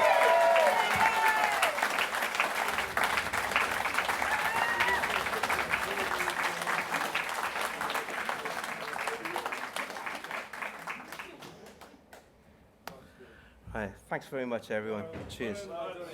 Cheers. What an amazing night, and what an amazing night to be a part of as well. Just hearing your journey, it's just absolutely outstanding, and I'm looking forward to getting hold of the book as well. And not only has he brought a book out, but he just did his first performance live on stage. It's massive, that is. As a musician, I got to say, it's a huge thing to do. And for you know, for him to do what he just did, but there as well as, you know, do the Q&A thing in front of you guys is amazing. So, you know, round of applause, mate. Absolutely amazing, man. And yourself as well, sir. Thank you know, for creating and being involved in such a creative process. It's a hard thing to do, and people don't see what goes on behind the scenes when it comes to this stuff. So I'm really looking forward to getting hold of that book. And it's been such a friendly night and such a beautiful night. I played this song in Welsh earlier on, so I thought I'd play this one in English to save on subtitles. But I wrote this song about travelling around this beautiful land that we live in called Wales, you know, God's country. Because no matter where you go in Wales, and it seems to be a lovely thread, and I know, you know, Ian was talking about it when he went on Route 66, and talking about being on the bikes and going to the cafes and everything like that. But I felt this when I travel around Wales, that no matter where you are, like I'm from Aberdeen. Yes! Oh, that got a cheer. I was in the Gurnos earlier on and I got a frown.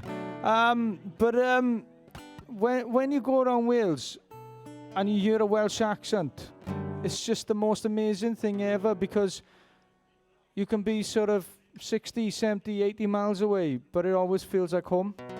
We're a friendly bunch. We're an amazing nation. So I wrote this song called Feels Like Home.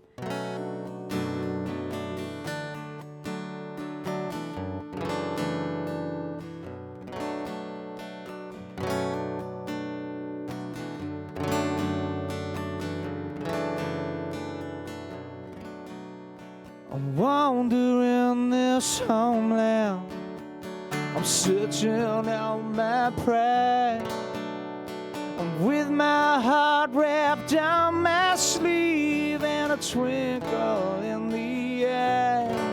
Whether I'm sleeping under the stars tonight or rolling with the tide, I'll keep on feeding off this land until my soul is satisfied and it feels like home to me. I call this home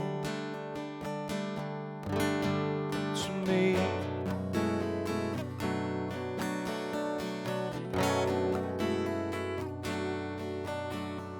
The morning now breaks on me, and I'm shooting on my pride.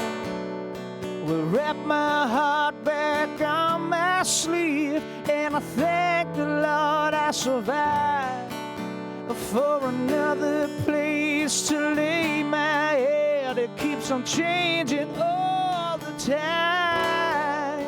I'll keep on feeding off this land until my soul is satisfied and it feels like home to me. It feels like home to me.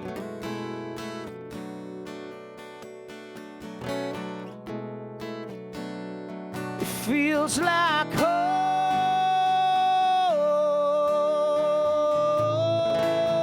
to me. It feels like home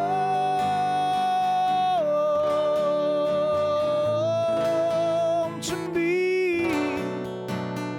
Where I lay my heart, where I lay my head is where you'll find me, yeah.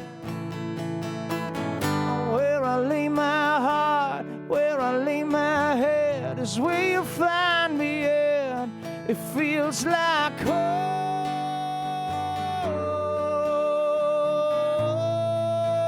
to me. It feels like home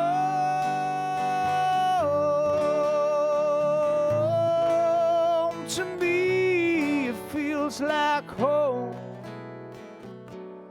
It feels like home. It feels like home. It feels like home.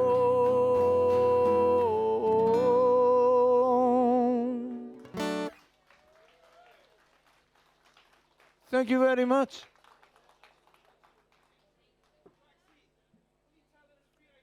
There's free ice cream, and it's Ian's ice cream as well. It's his own personal recipe, so it's not just free ice cream.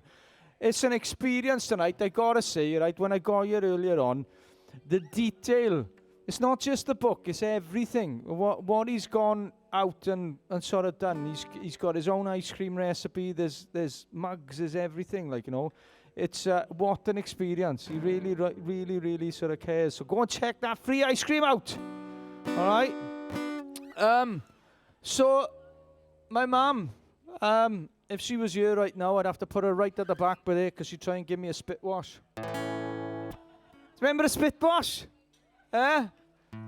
Be like, oh, thanks, Mum, I'm clean now, but I stink. So, yeah, she, many years ago when I was in a rock band, she said to me, Gar, don't trouble till trouble troubles you. I went, oh, nice one, Mum, I'm having that one. So I banged it in a chorus and it got played on Kerrang radio. But I didn't give her any royalties. And when you go through a tough time, you usually find your mum is there for you, and mine was. And she said, hey, you coming up for air? I went, nice one, Mum, I'm having that. Banged it in a chorus. Got played on radio. Still didn't give her any royalties. But I did give her my dirty washing. Because despite what mums say, they love a good bag of dirty washing. So if you're thinking about getting your mum a present, don't bother with flowers or chocolates. Give her a big bag of dirty washing. And if you're feeling flush, wrap it in foil. This is a song inspired by my mum on my first album. It's called Coming Up For Air.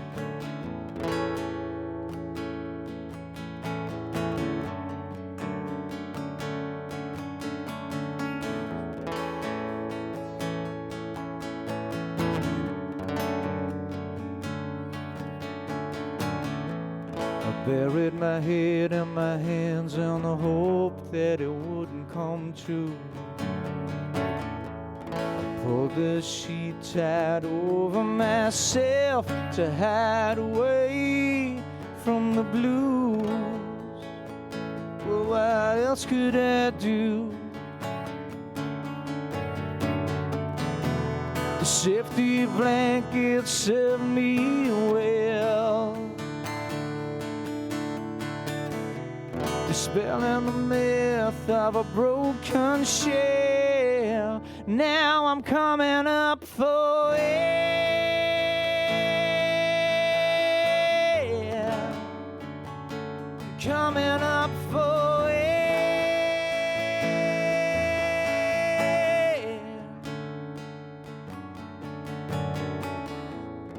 Bound by the weight of all that has been, lies heavy on my mind.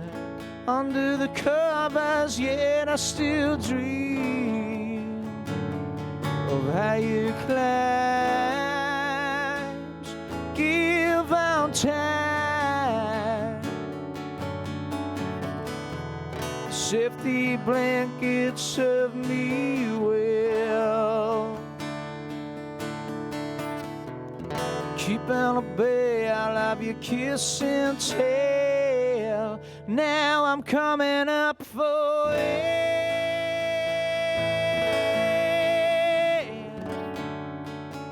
I'm coming up for air.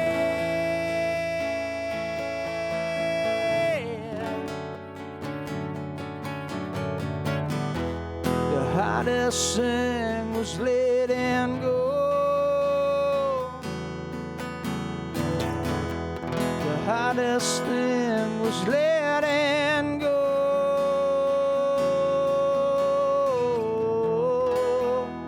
Now I'm coming up for air.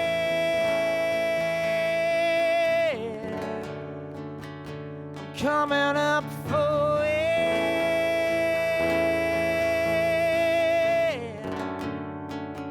I'm coming up for air.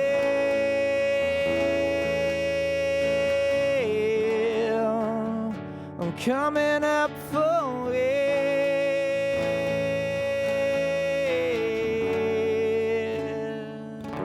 I'm coming up for air.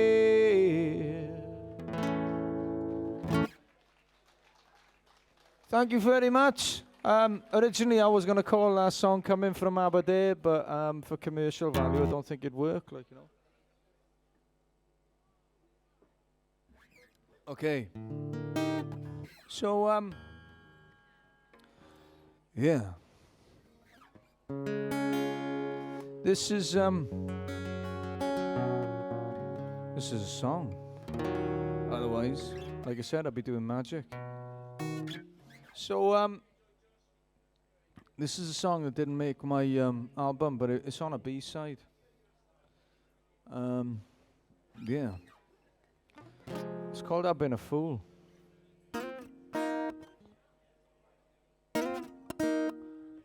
Yeah, there it is.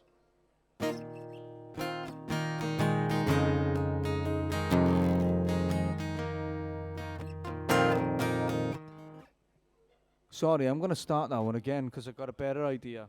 I never write a set list out, okay? So this is a song that is off my first album, and it's all about those classic films that Audrey Hepburn, you know, those classic sort of actors were in. And whenever I was watching films, it always seemed like, you know, these films with Audrey Hepburn in were, this guy was trying to win this person's heart. And I just thought she was the most beautiful woman ever. Just thought she was absolutely stunning until I came to Narberth. You got it straight away, didn't you, eh? And I realised that every woman in this room should be on the silver screen because they're absolutely beautiful. Did I mention to you, beautiful ladies, there's an album out there as well, but I'm not going to steal Ian's thunder, like, you know, so you'll have to go online and check it all out, like, you know, because he's got a book out, like, you know. But yeah, this is a song called Silver Screen Dream.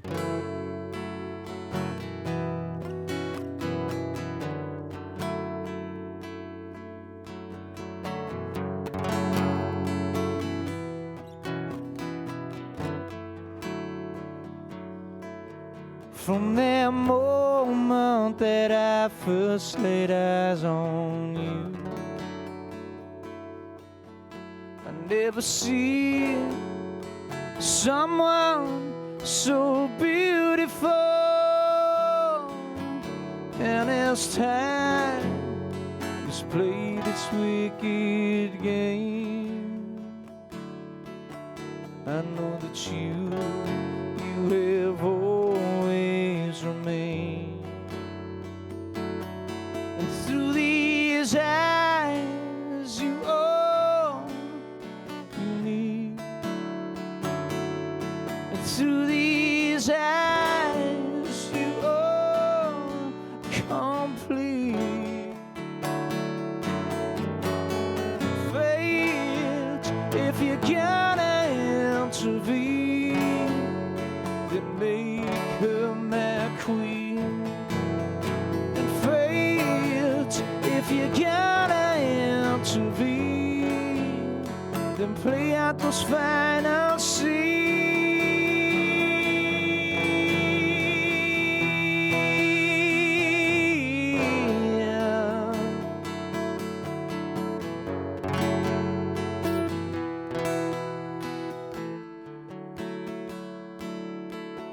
Of that movie when love conquers all, nothing else ever seemed to matter at all. But tell me now, is this meant to be, or am I just waking up from a perfect dream? Through these eyes, you are complete. And through these eyes, you are unique. And fate, if you're gonna intervene, then make her my queen. And fate, if you're gonna intervene, then play out this final scene. chance and fate. If you're gonna intervene, then make her my queen. And fate, if you're gonna intervene, then make her my queen. Make her my queen. Make her my queen.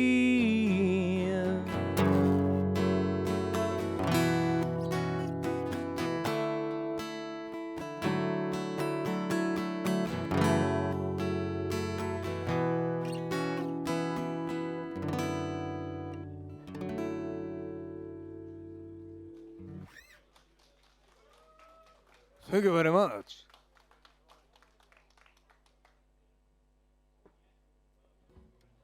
Okay. Right, here we go, right. I'm rubbish at remembering lyrics. When they're not my own songs. So what I'm gonna do by is I'm gonna have to kneel down because there's no music stands here. And I wanted to try and do this for Ian. So we're gonna wing it. So I'm gonna make this not my last song in case I mess it up. But I'm gonna do this Liam Gallagher kneeling down thing. Liam Gallagher stands up doing this, but I'm gonna do this. And we're gonna do that, like that. And we're gonna have a go at this. The things I do for people, you know?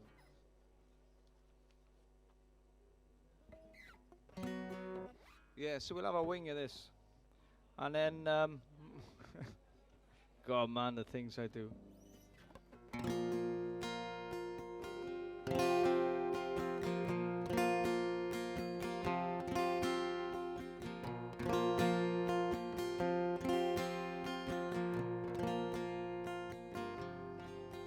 There's a smell of fresh cut grass, and it's filling up my senses. The sun is shining down the blossoms in the avenue. There's a buzzing fly hanging around bluebells and daisies. And there's a lot more love left in this world. So don't go. Don't leave me now, now, now, now, while the sun smiles. Stick around and laugh a while.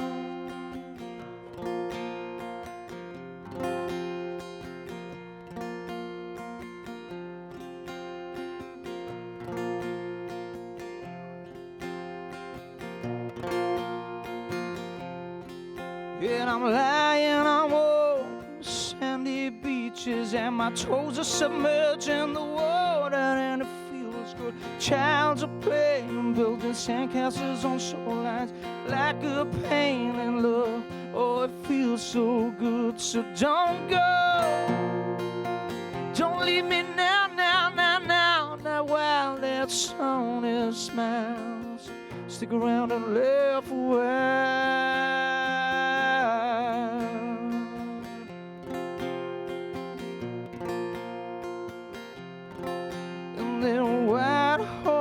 And they're coming at me now. The sun is shining on the other side of the bridge, and the cars are going by, and smiles on the window, and there's a black cat shadow on the gate post, and the black cat keeps telling me that love is on its way, and there's a black cat lying on the gate post, and there's a black cat telling me that love is on its way. So don't go. Don't leave me now, now, now, now, now, while that sun is shining. Stick around and laugh a while. So don't go. Don't leave me now, now, now, now, now, while that sun is shining. Stick around and laugh a while. So don't go. Don't go. Don't go. Don't go.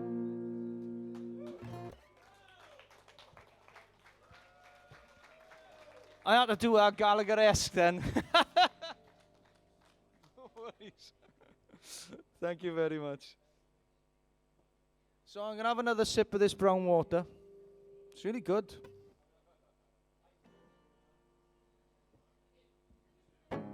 And this is a song called Summer, which came out last year. It was all right. Did all right, like, you know. And yeah, it got played on lots of radio stations and things like that. So yeah, and I still think it's summer anyway.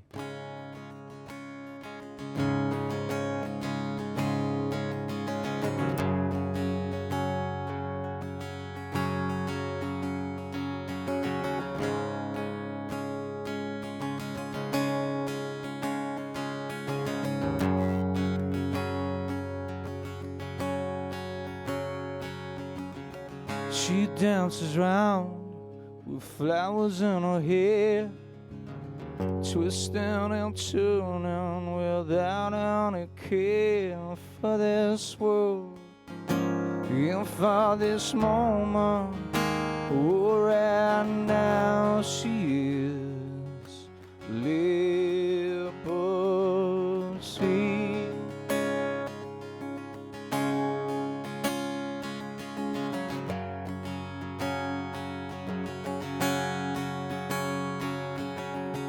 Arms raised up high and never looking down, moving so graceful to every beat and sound. Now her eyes are closed and feet barely touching ground. Oh, right now she is liberty.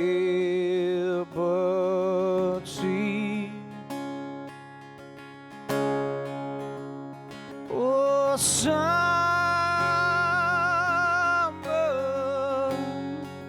you brighten up these skies. Oh, summer, come on now, stay for a little while and bring the sunshine to these eyes.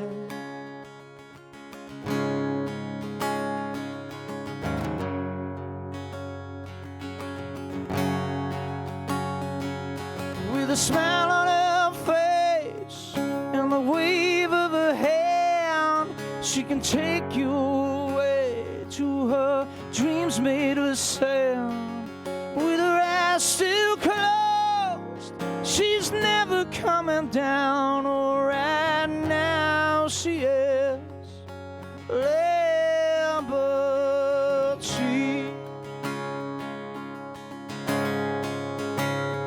Oh, summer,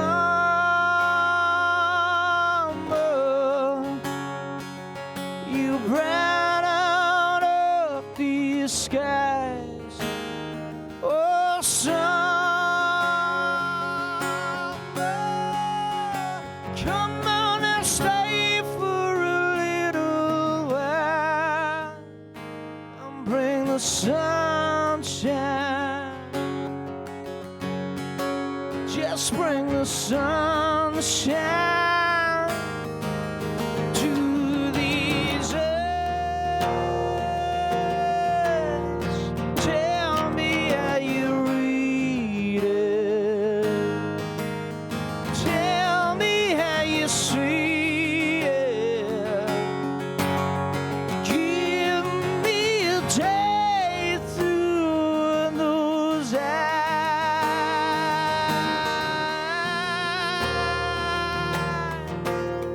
Tell me how you dreaming.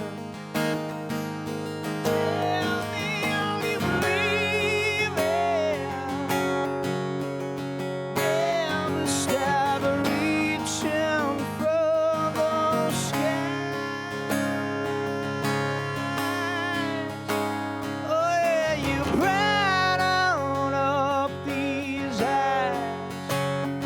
Oh, summer, come on now, stay for a little while and bring the sunshine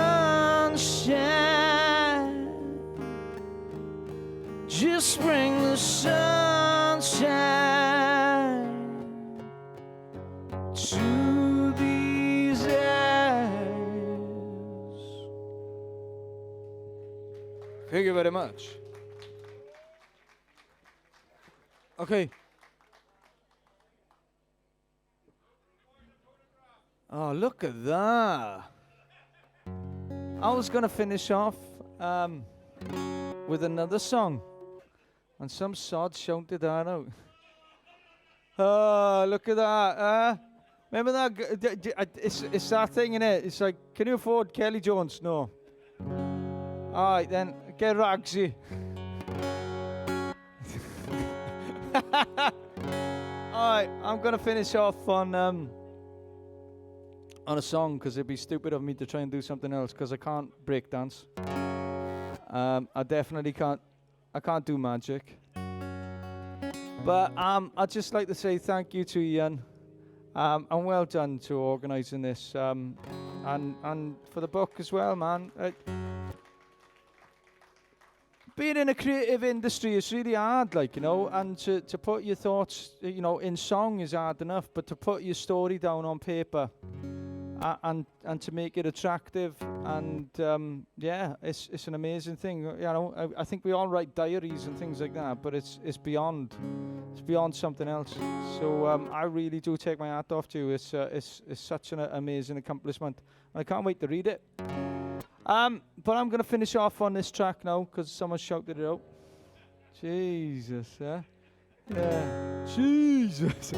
But when I was in the studio finishing off my album, not someone else's, when I was finishing off my album, I was asked if I would, yeah, there we go, look at that. I was asked if I would bring out a covers album. Brilliant, yeah, thanks. Because we don't like you with songs.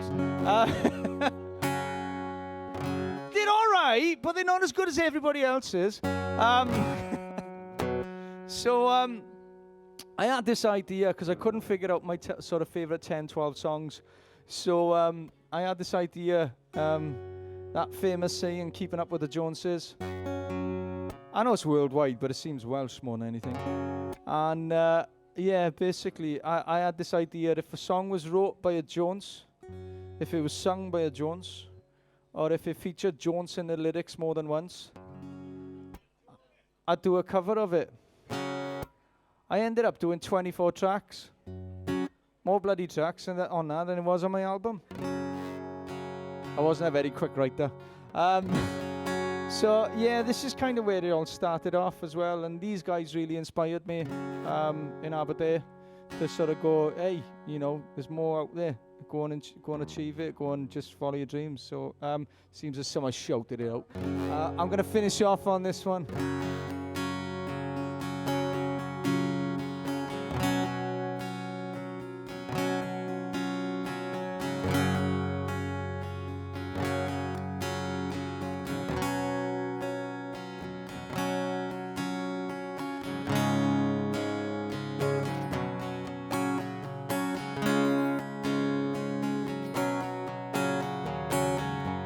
There's no mistake, I smell that smell. It's that time of year again. I can't taste the air. The clocks go back, railway track. Something blocks the line again, and the train runs late for the first time.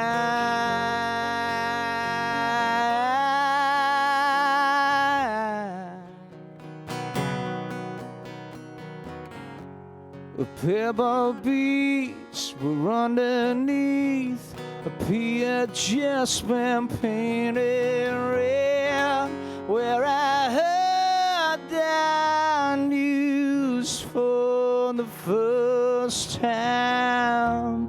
And all the friends lay down their flowers, sit on the banks and drink for hours, talk out the way they saw him last. Local boy in a photograph today. He'll always be 23, yet that train runs out and out past the place they found his clothing.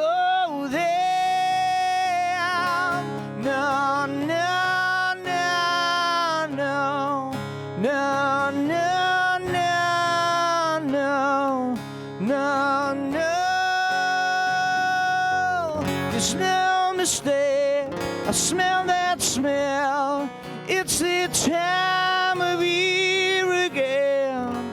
I can taste the air.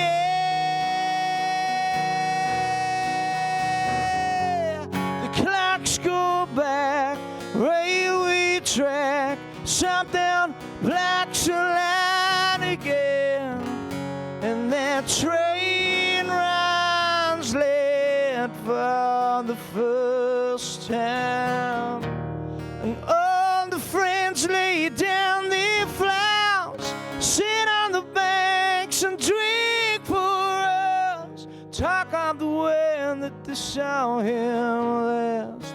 Local boy in a photograph. Today he's gone away.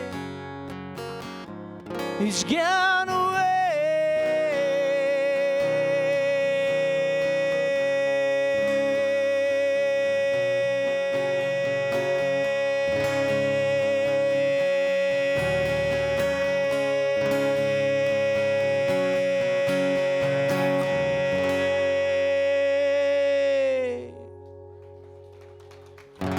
Thank you very much. Have a lovely evening. I'll see you for a Guinness.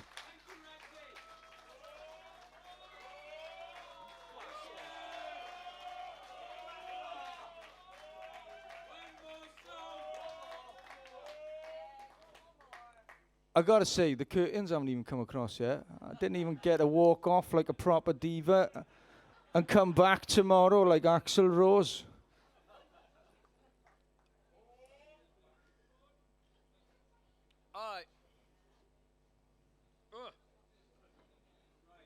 Here we go. I'll do one more, and I think I'm gonna play a cover, and we can all join in. And oh God, I'm gonna play a cover, and kind of, you know, the Route 66 American vibe and everything like that. Makes me think of Tom Petty. And so I still think it's summer. So whenever I think of summer, I play this song. So let's do it. You all got to join in, all right?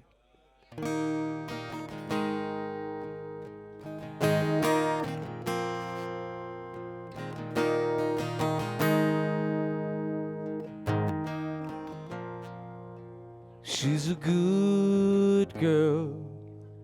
She loves her mama, loves Jesus in America too. She's a good girl.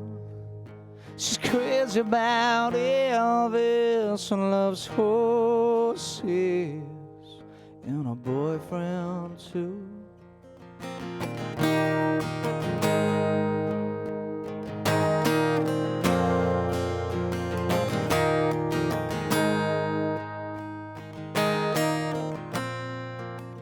It's a long day living in Reseda.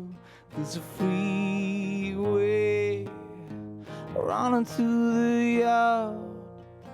Well, I'm a bad boy, 'cause I don't even miss her. And I'm a bad boy for breaking her heart. Are you ready? I can't hear you. Are you ready? Yeah. And now I'm free. I'm free falling. Oh, now I'm free. I'm free falling. Yeah. and all the vampires walking through the valleys, running west down Ventura Boulevard, and all the bad boys are standing in the shadows of the good girls who are home with broken hearts, and now I'm free. I'm free falling. Oh, now I'm free. I'm free falling.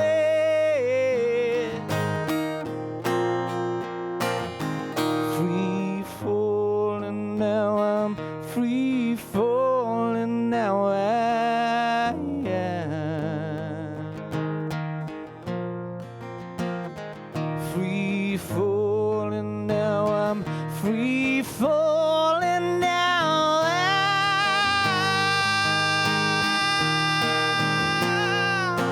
I wanna glide down over Mulholland. I wanna write her name in the sky.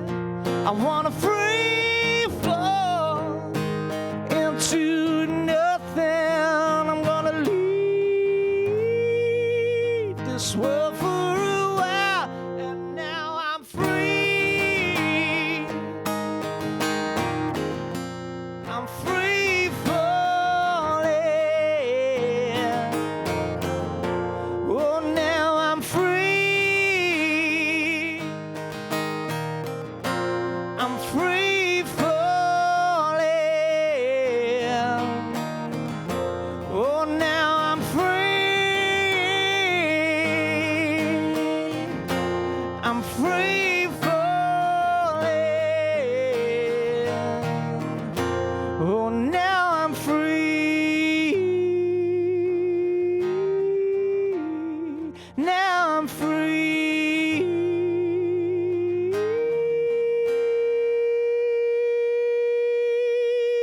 Oh, now I'm free.